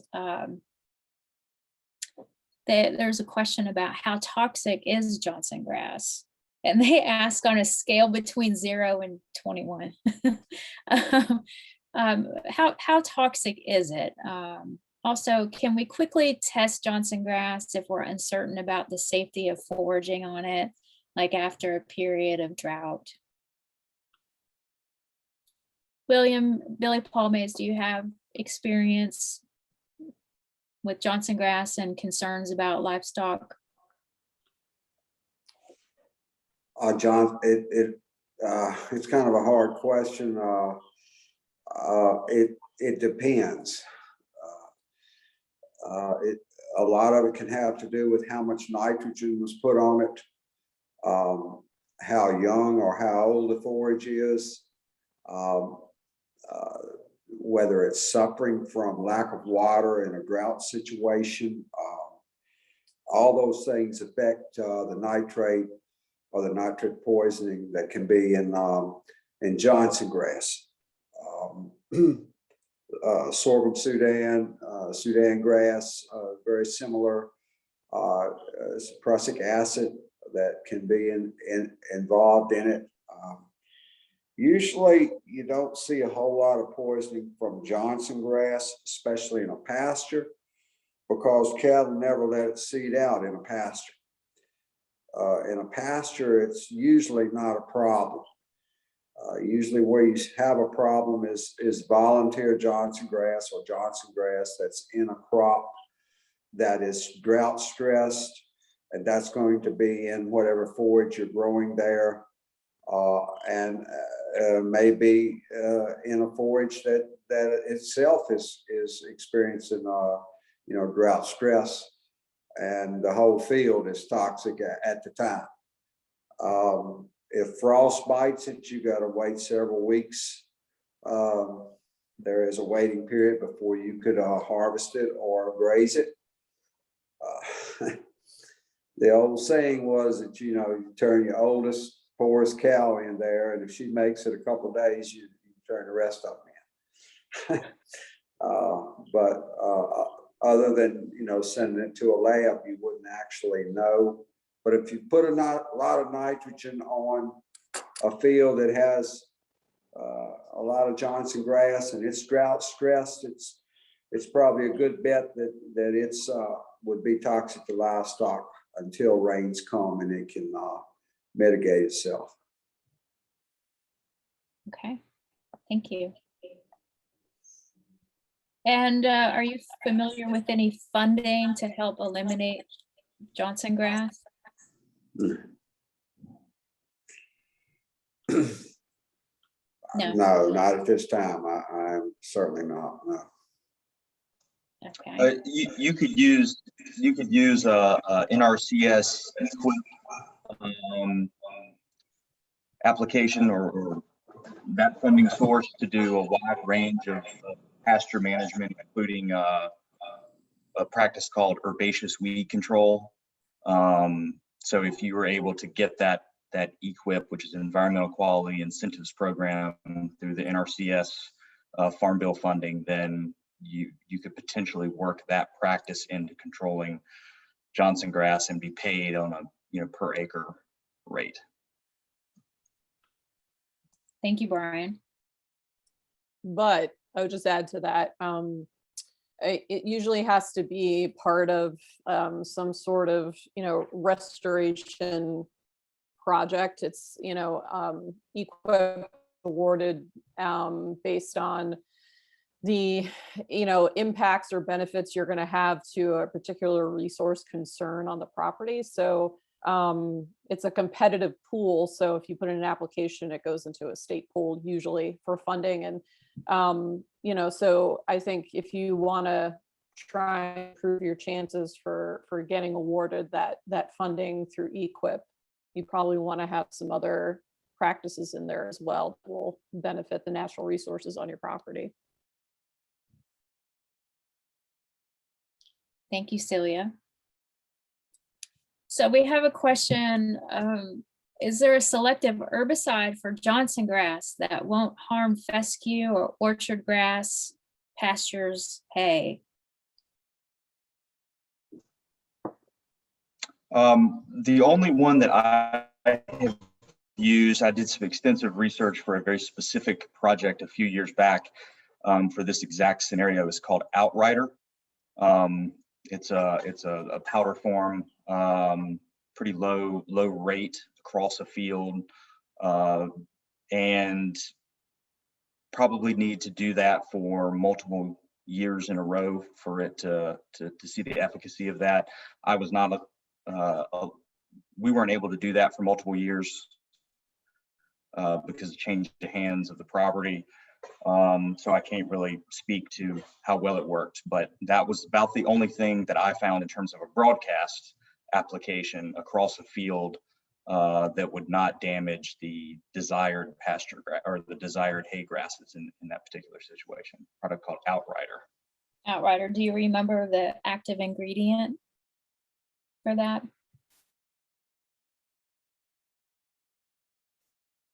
Billy Paul, do you have a comment? Sulfursulfuron, something like that. Some sulfursulfuron. Thanks, Billy Paul. I think it's something close to that. Okay. William, can you look that up and maybe reply to Dan's question in the Q&A? Thank you. And I just wanted to point out that William and Art dropped some of the active ingredient names and then some of the common trade names in the chat. And you can take a look at that, write those down, copy and paste. And in our follow-up information to you in the audience, we'll make sure to include some of these herbicide names for your reference. Okay. And so we have another question about Johnson grass.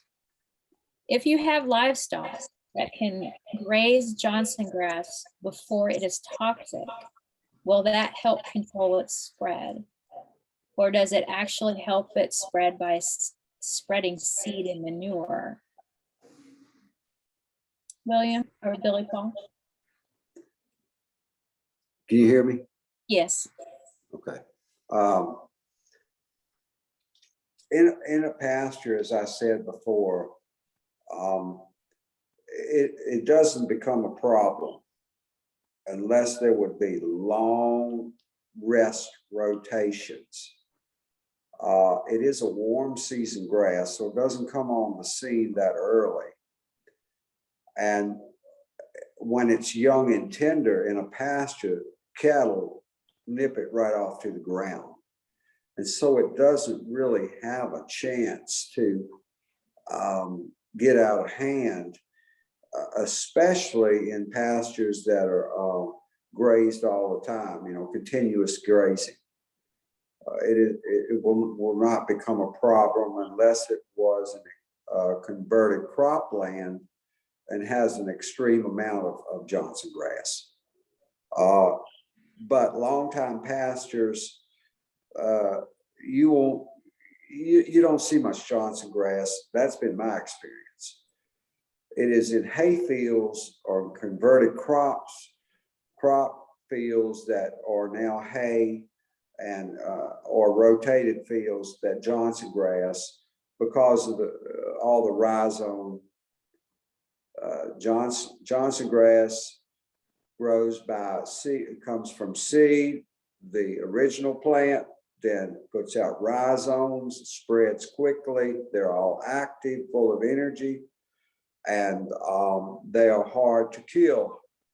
Herbicides to kill the rhizomes would have to be sprayed after, incorporated herbicides, like in corn ground or anything like that, used to have to spray and immediately put the herbicide down to kill the rhizomes. You didn't have very good control, but in a continuous graze situation, or even in a 30-day pasture rotation where you're going around to different fields and coming back 30 to 40 days, Johnson grass is not going to pose a threat to your livestock like that. So the more you graze it, the less you'll have, that's for sure. Okay. Thank you, Billy Paul. And let's move over to, we had one question about reed canary grass. And I will let Art answer this one. What is the best IPM for reed canary grass? Other than trying to grow something somewhere else.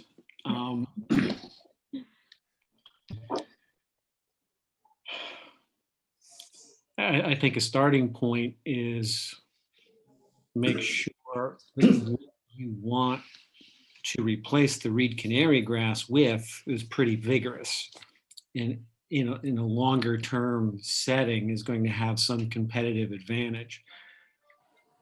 So I think kind of top of the list would be, okay, reforestation. It's not all that shade tolerant. So if you can establish a tree planting, get a successful reforestation planting going, certainly over time, it's going to successfully establish, even if you have some meager reed canary grass remnant population there. But I think that's part of it. For instance, trying to replace reed canary grass with just another herbaceous plant community could be incredibly challenging. So I think that's the first step. Just identify a plant community that's going to allow you to exert some sort of the differences between them towards the management. Don't beat your head against the wall just for fun because you think, oh, I'm going to replace an exotic cool season grass community with a different exotic cool season grass community. So that would be the first step. I don't know, why don't I just leave it there? Because then, I think based on where the questioner's interests lie, you could sort of get into the more specific prescriptive elements of it. Okay. That was the only reed canary grass question that we have. So we can. Well, then I'll throw in one more thing. A tool that's, really two herbicides that are kind of add to the utility of trying to suppress reed canary grass. I mean, glyphosate by itself is effective, but what you're going to find is you're going to keep seeing this rebound. It has produced viable seed. And if it's well established, you have an extensive rhizome network there. So if you have the opportunity to incorporate sulfametron, which is oust, so like a reforestation setting, that's going to help, because once you get that original suppression, sulfametron will make it easier to prevent a rebound. And if you're more interested in an herbaceous setting, say, okay, I would like to put in what I'll broadly call a pollinator planting. If you, for instance, establish a seed mix where the mix itself is tolerant to a masopic, that will greatly aid your efforts in converting a site from reed canary grass to something else, because reed canary grass is quite sensitive to a masopic, and you do have a number of native species that tolerate it. So you can put together a pretty diverse and habitat rich herbaceous assemblage based on using a masopic as a selective tool. Thank you, Art. And we have a few questions about Bermuda grass, and I haven't thought about Bermuda grass since my time as a land steward in Florida. So there's a couple questions about controlling Bermuda grass. Any tips, experiences on controlling that particular species? Well, Jeff? but I can jump in. And of course, it's going to depend where the Bermuda grass is, is growing. But in, say, an ornamental setting, broadleaf ornamentals, we would use the post-grass herbicides again. And we can use those not only in broadleaf ornamentals, but things like liriope and daylilies and hostas to control Bermuda grass. So that would be, we want to treat once it's greened up and is actively growing in late spring. The thing I'll mention, with Bermuda grass is just like with Johnson grass and these other rhizome forming perennial grasses, is we've got to kill what's underground. That's really the key for eradication, is getting rid of those rhizomes.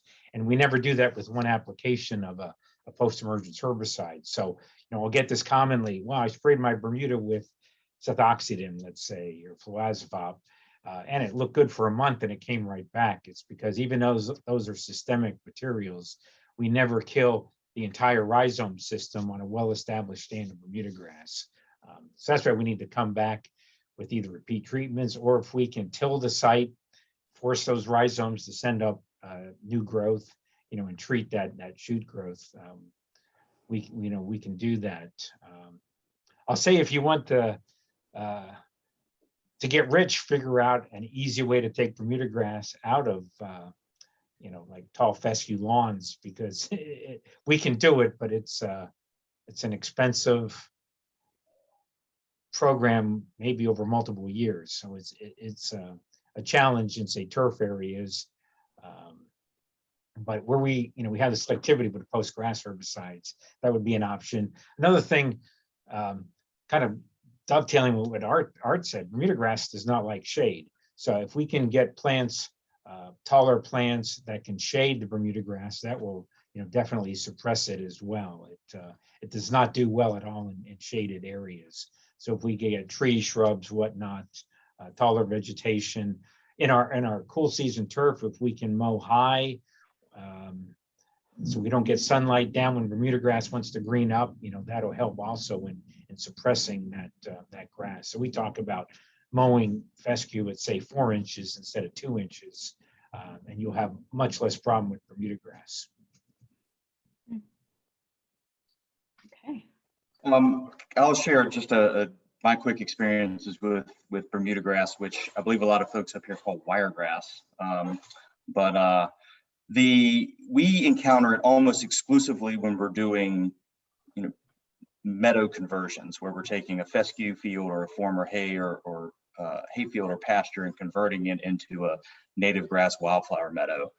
And it is a significant problem in some of these areas, that whether it was planted or came in with hay, it is difficult to eradicate. But I would say this is where proper scouting and weed identification ahead of time makes a lot of sense. There's a lot of publications out there that describe the methodology of converting some of these fescue dominated pastures into wildflower meadows, and they say spray in the fall, spray in the spring, and then plant. Well, if you did that, you would miss the Bermuda grass. And so if you can identify Bermuda grass in the field ahead of time, you can kind of know when to start, because you'll need to be attacking that in the summer months when it's actively growing. First frost, it's gone. So it's a timing critical thing. But again, we're only encountering it when we're trying to convert these old hayfields or pasture land into more wildlife friendly ecosystems. I can maybe go ahead and add to that, as well, is with these warm season perennial grasses, what we want to do is we want to target them in early fall before frost, so that we weaken them going into winter. And with Bermuda grass, we'd like to see a good hard winter. That'll help suppress Bermuda. And then when it's coming out of dormancy in the springtime, when its reserves are low, is the other time we want to treat it when we can. And besides those post-grass herbicides I mentioned, I mean, glyphosate is an option, but with glyphosate, we do have some tolerance in Bermuda grass to glyphosate. So we talk about minimum 2, ideally 3 applications if you're trying to eradicate it. So it's a tough one to get rid of, but I think that's if we can focus on those 2 time periods, before it goes into dormancy and when it's coming out of dormancy. Those are good times to target Bermuda grass.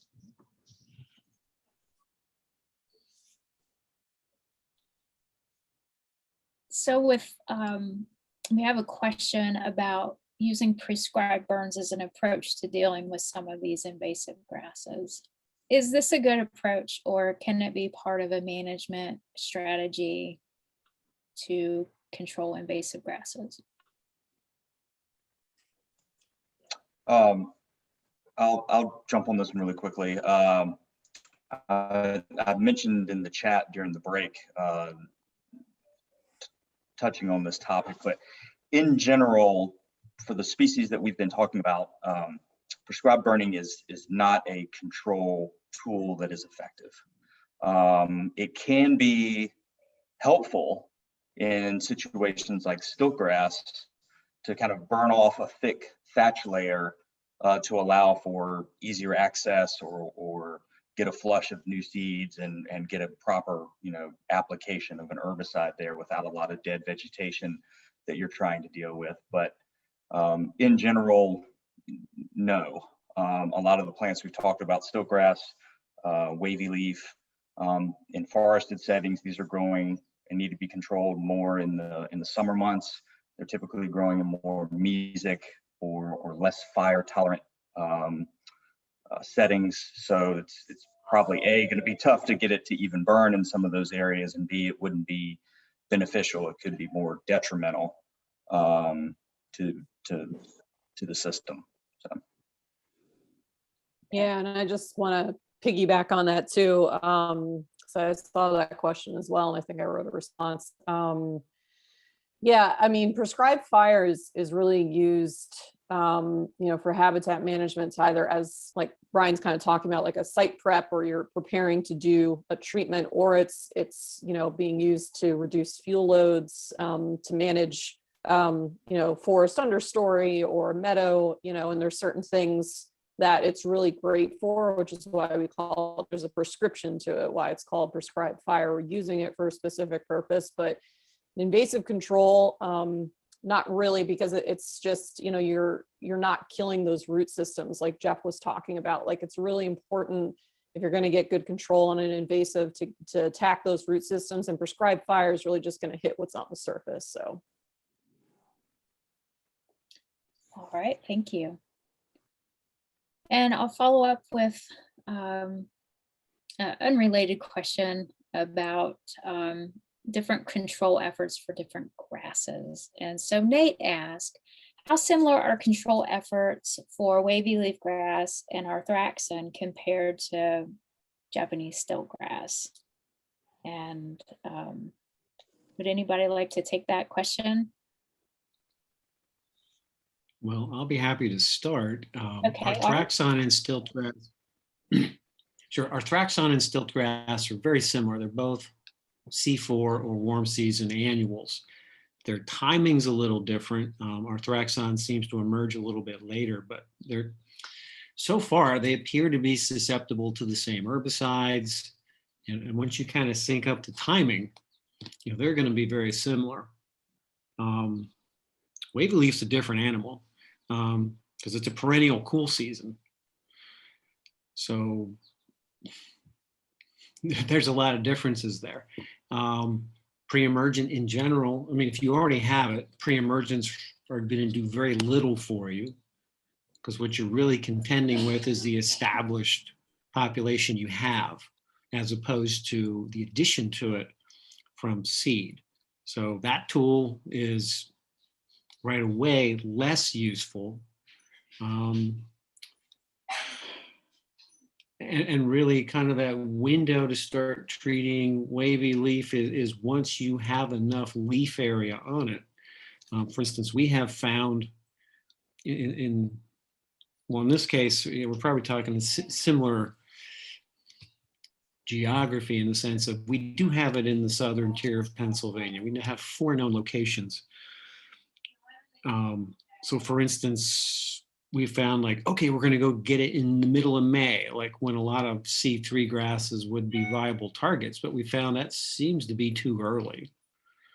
So it seems like your work against wavy leaf is predominantly foliar treatments, and they're going to be pushed later in the season. And I really don't have a good sense of how late into the fall it retains its foliage. But I guess I'd say for wavy leaf, what you really want to do is prevent that sticky seed. So, you know, I would guess like here we see the seed set and particularly the adhesive aspect of seed dispersal probably mid-September. You know, so we're kind of looking at June, July, August. That's our window to do wavy leaf work. But we're seeing stickiness begin now here in central Virginia. So we're probably going to be starting to pull back a little bit on large scale wavy leaf projects, just so we are not in the midst of all of that sticky seed and risk moving it. So a lot of our efforts have been getting earlier and earlier, where we've pretty much finished the bulk of our wavy leaf treatment now, because the seed is going to be viable and sticking to everything as we move here into the next week. Okay, thank you. And just a clarifying question for me and my learning journey, wavy leaf is a new invasive grass for me. So wavy leaf grass is considered a cool season grass. That's correct. Okay, thanks. I might disagree. Okay. Just based on the phenology that I'm familiar with, I was always under the assumption it was a warm season grass. Yeah, that's the assumption I was operating But our under too. Well, if you use the physiological terminology C3 versus C4, it is a C3 grass. Okay. Very interesting. So it's just a little bit later, maybe a warmer tolerant C3 grass. Very interesting. Okay. Yeah, C3 versus C4 doesn't always, I mean, sort of the types are, okay, cool season grasses emerge earlier, stay green longer, are more shade tolerant. C4 less so, but you know, stilt grass is a really bizarre C4 or warm season grass just because of its insane shade tolerance. Wavy leaf apparently is even more shade tolerant than stilt grass, but that's not necessarily unexpected for a C3 type grass. But it's, you know, as Brian's alluding, it's sort of, you know, we're used to being able to operationally work against perennial cool season grasses. You know, up here you're talking fescues, quackgrass,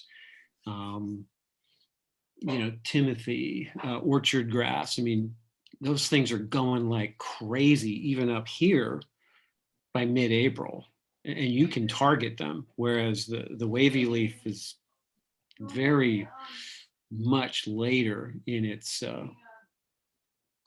active growth, but physiologically it is a C3 grass.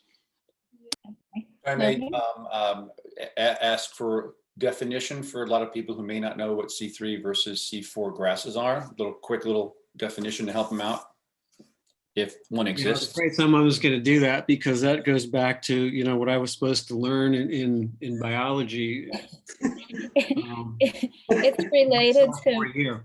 So the C3 versus C4, what it's a reference to is that when the plant has taken in carbon dioxide through its stomates and closes the door and says, okay, now I'm going to use that energy I gathered during the day in the sunlight and start turning this CO2 into these, you know, really what we're doing is turning CO2 into glucose. That first molecule in a warm season grass that it really gets fixed into is a 4-carbon sugar. Whereas in a cool season grass, it's a 3-carbon sugar. So that's that reference versus C3 versus C4. So it relates to different carbon metabolism at that initial stage of carbon fixation. okay, I think that helps people who have no idea that's helpful. what we're talking about. Yeah. And I'm glad I could remember that much of it. Now, if you said, okay, what are those, you know, the 3-carbon versus the 4-carbon molecule, I'd be, hold on while I Google that again. I recently pulled out my old plant physiology book from university days to refresh my memory on C3 and C4 processes. So Well, so I'll stick my That was neck out and say, I think one is, you know, pyruvate versus malic acid. So, you know, everybody, you can, when you say, I want to see just how far off he was, that's the C3 versus the C4. Oh, thank you, Art and William. So we've had several questions about fountain grasses. And let me find the first question. One of them is about fountain grass that has invaded their yard. And they've been able to eradicate the large clumps, but along the edge of the woods using herbicides, but it has spread into the lawn. These plants bloom and create more seeds no matter how much I mow. Is there a way to eliminate those plants in the lawn without killing all of the desirable grass?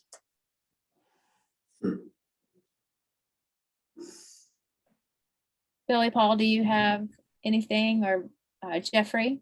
I would say one treatment that they could look at would be, there's a chemical called quinclorac. Sold as Drive is one of the, you know, the primary names, and that's been used to take out some of the pennisedums out of well, cool and warm season, you know, turf grass. So Drive, DRIVE, would be one to take a look at in turf situations. We've got to keep that away from ornamentals. It's will damage a number of broadleaf ornamentals, but in turf grass, that would be one to look at. Okay. Billy Paul?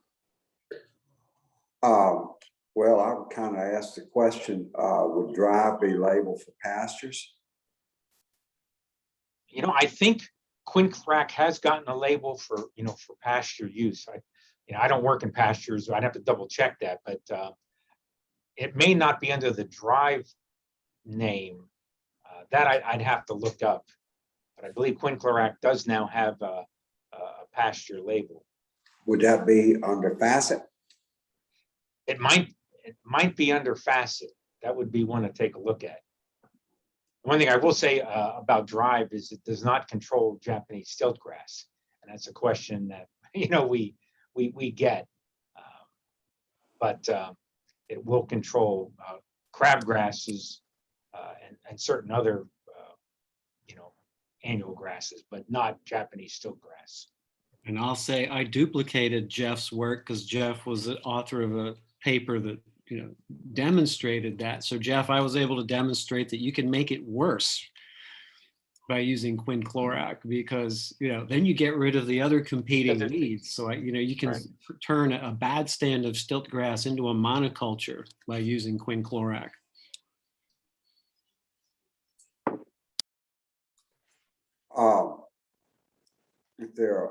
Does anyone have any other questions on fountain grass Oh, Uh, yes. Okay. Keep There's a asking, couple. 'cause I'm very interested.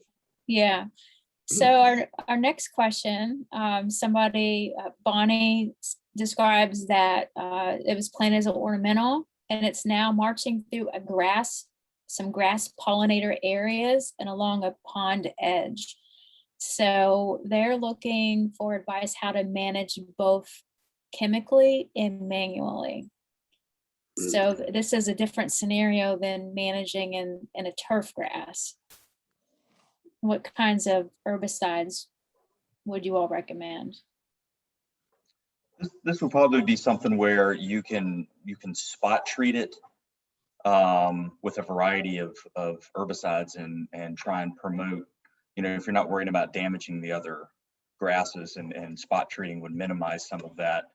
You can hopefully promote more of the forbs or pollinator plants that are in that field, even if you're leaving kind of a brown spot where that found grass was. And then, of course, preventing additional seed production would be critical. So that's a matter of just being out there with the mower, the weed eater, and depending on how large the infestation is, and just preventing additional seed from forming. So probably a two-pronged approach there. Billy Paul, do you have something to add to that?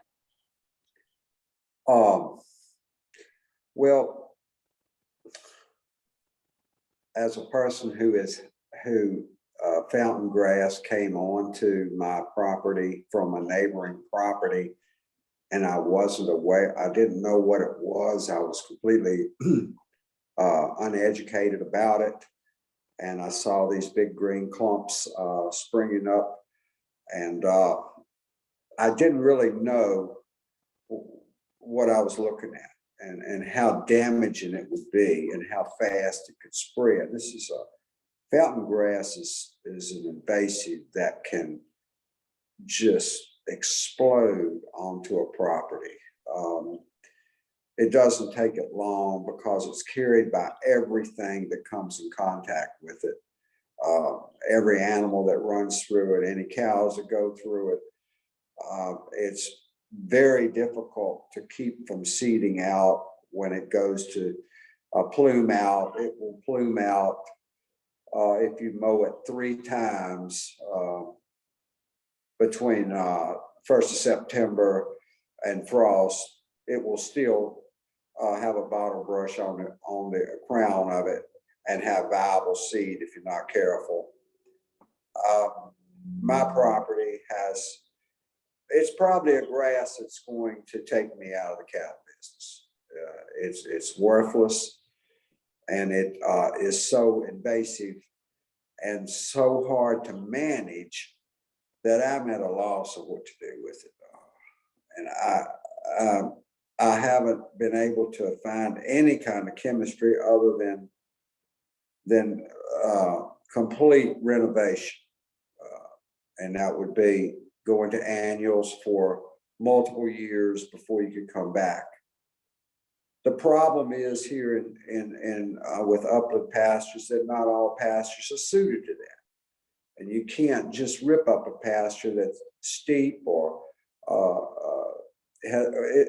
these pastures are productive pastures, and this grass has invaded it and wiped fescue out or made it the understory.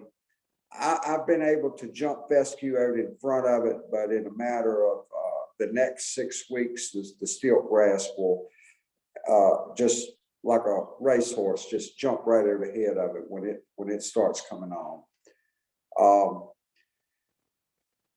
And I'm asking questions here. I don't really know what to do. I've tried to manage it by mowing it. I have not done much spraying because I don't want to kill all my grass, all my good grass. From this time on, I'm fighting it, and it drives me crazy. I probably have 30 or 40 acres of that stuff. Mm-hmm. That has invaded my fields from a neighboring property. The neighboring property will never spray it. And whereas I would love to go into an annuals program, it's a big consideration to get rid of this stuff. But I'm really concerned about losing production and having something to, that will guarantee me that I'll have enough pasture to replace if I'm going to kill all this pasture and put it in annuals or even small portions of it. When I need it. And so I'm at this point where I'm looking for answers. And I would recommend to anyone else who has it, when you first start seeing it, for goodness sakes, kill it with Roundup, spray the clumps. Do not let them, I don't care if you kill a 10-foot spot, kill it and get it off your property as soon as you start seeing it. The bad part is it's still being proliferated through the ornamental and through the nursery industry. And there's a good bit of it that is spreading into suburban areas along roadsides, and it's popping up in a lot of places. This grass and others like it has the potential to affect a good many acres of Virginia's upland pastures. And I'm adamantly concerned about what could happen to a lot, especially Virginia's more hilly upland, pastures that you can't do just anything you want to with. Because when that grass comes in, you're going to have to pretty much kill everything to get rid of it. That I don't know of anything else you can kill it with. Any way you can other way you can get rid of it.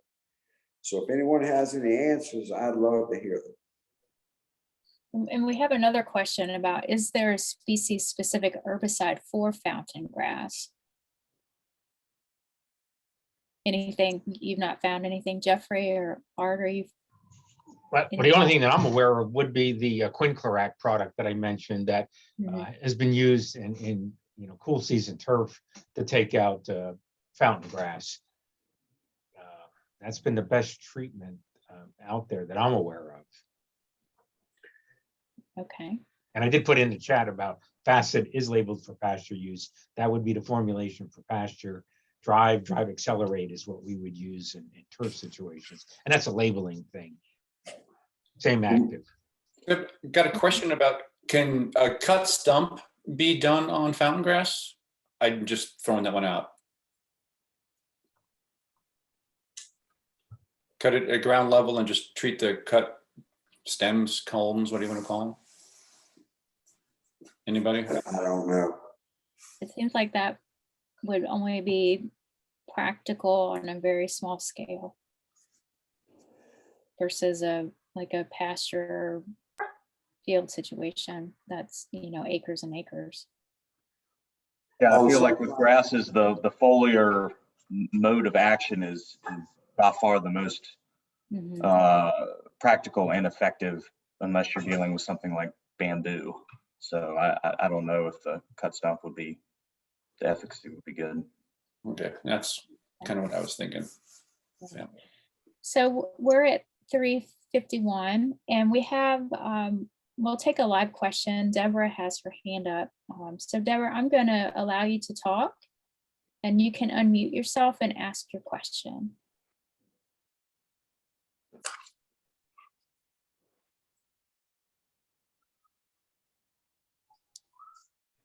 Deborah, are you there?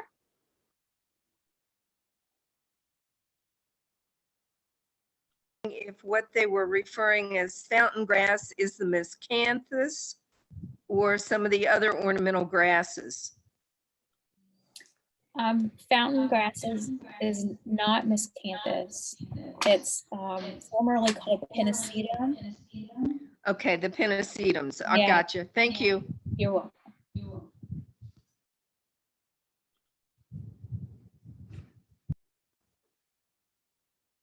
Okay, and we'll go ahead and take one more question before we start to wrap our discussion up. Paula also Paul asked, could you do a brush application that avoids hitting shorter grasses? And I think maybe this might be the time, Brian, I can share the photo that you sent me of a wicking piece of equipment. Sure. Did you get it? I did. Okay. Let me pull it up really fast and I'll show everyone, and then I'll let Brian talk about how this piece of equipment works. So give me just a second to share this. I think it's pretty cool. So I'm sharing a photo with you that Brian shared with me. Yeah, so this is a scenario where we are trying to control a pretty extensive Johnson grass infestation in a hayfield. And so the timing of this is kind of critical. This would have been after the first or second cutting of hay. Again, it's pretty site specific and weather conditions, but in the middle of the summer, the fescue is not going to be doing much because it is a cool season grass. And so it's kind of languishing in the heat, but the Johnson grass perks right up after the cutting of the hay and grows vigorously. And this particular tool is called a weed wick. And there's lots of different forms of these. A lot of farmers make their own. But essentially, this is a tool that allows you to adjust the height of it, and you can drive over stands and target certain vegetation at a very specific height. So the example you're seeing here is that the weed wick is impacting only the Johnson grass, and it's not impacting the fescue or other desirable species underneath it. And the way that it works is herbicide is pumped into the system, and you can see at the bottom the white bars there. That's actually a sponge that's wrapped around a tube, and it's soaked with a concentrated herbicide solution and just wipes over the blades of the grass, the Johnson grass here in this example, and wets the grass. And that's the mode of action for getting the herbicide onto the plant. So the big advantages of this is that it's extremely selective. It also uses a fraction of the herbicide that you would need if you were, say, broadcasting a field like this. It's a little cumbersome to use, and it's got some very specific applications, but this could work for a whole variety of different species as long as you were able to manipulate and manage the height. So this is a weed wick applicator. The other neat thing about this one is this particular model here is that the two arms on the side can fold in. So you can see some trees, some native trees planted behind it. If we wanted to go in between those rows, we could fold in the two sides and we would have a 5-foot center that we could manipulate around smaller areas like in between these rows of trees. And this is about a 15-foot width with the 3 different sections. Thanks for bringing that up, Beth. Yeah, that's a really cool piece of equipment, and just to follow up with, if you have really small infestations, and I did this when managing, especially in wetland areas with small stands of Phragmites, or we were treating cattails, we would hand wick and it's the same idea. We would put chemical resistant gloves on and use sponges to hand wick in very highly sensitive wetland areas with lots of rare species, and we had to control these things with very targeted treatments so we weren't damaging our valuable native species. So thanks, Brian, for sharing this photo with us. That's really cool. Sure. I'm glad the question came up, that we could tie all that together. So with that, we are at the end of our session today, and I think we could have gone another hour with all of your questions. And so we'll just I'll wrap up. And first I want to say thank you to Rod and William and Rowena for helping with this event today.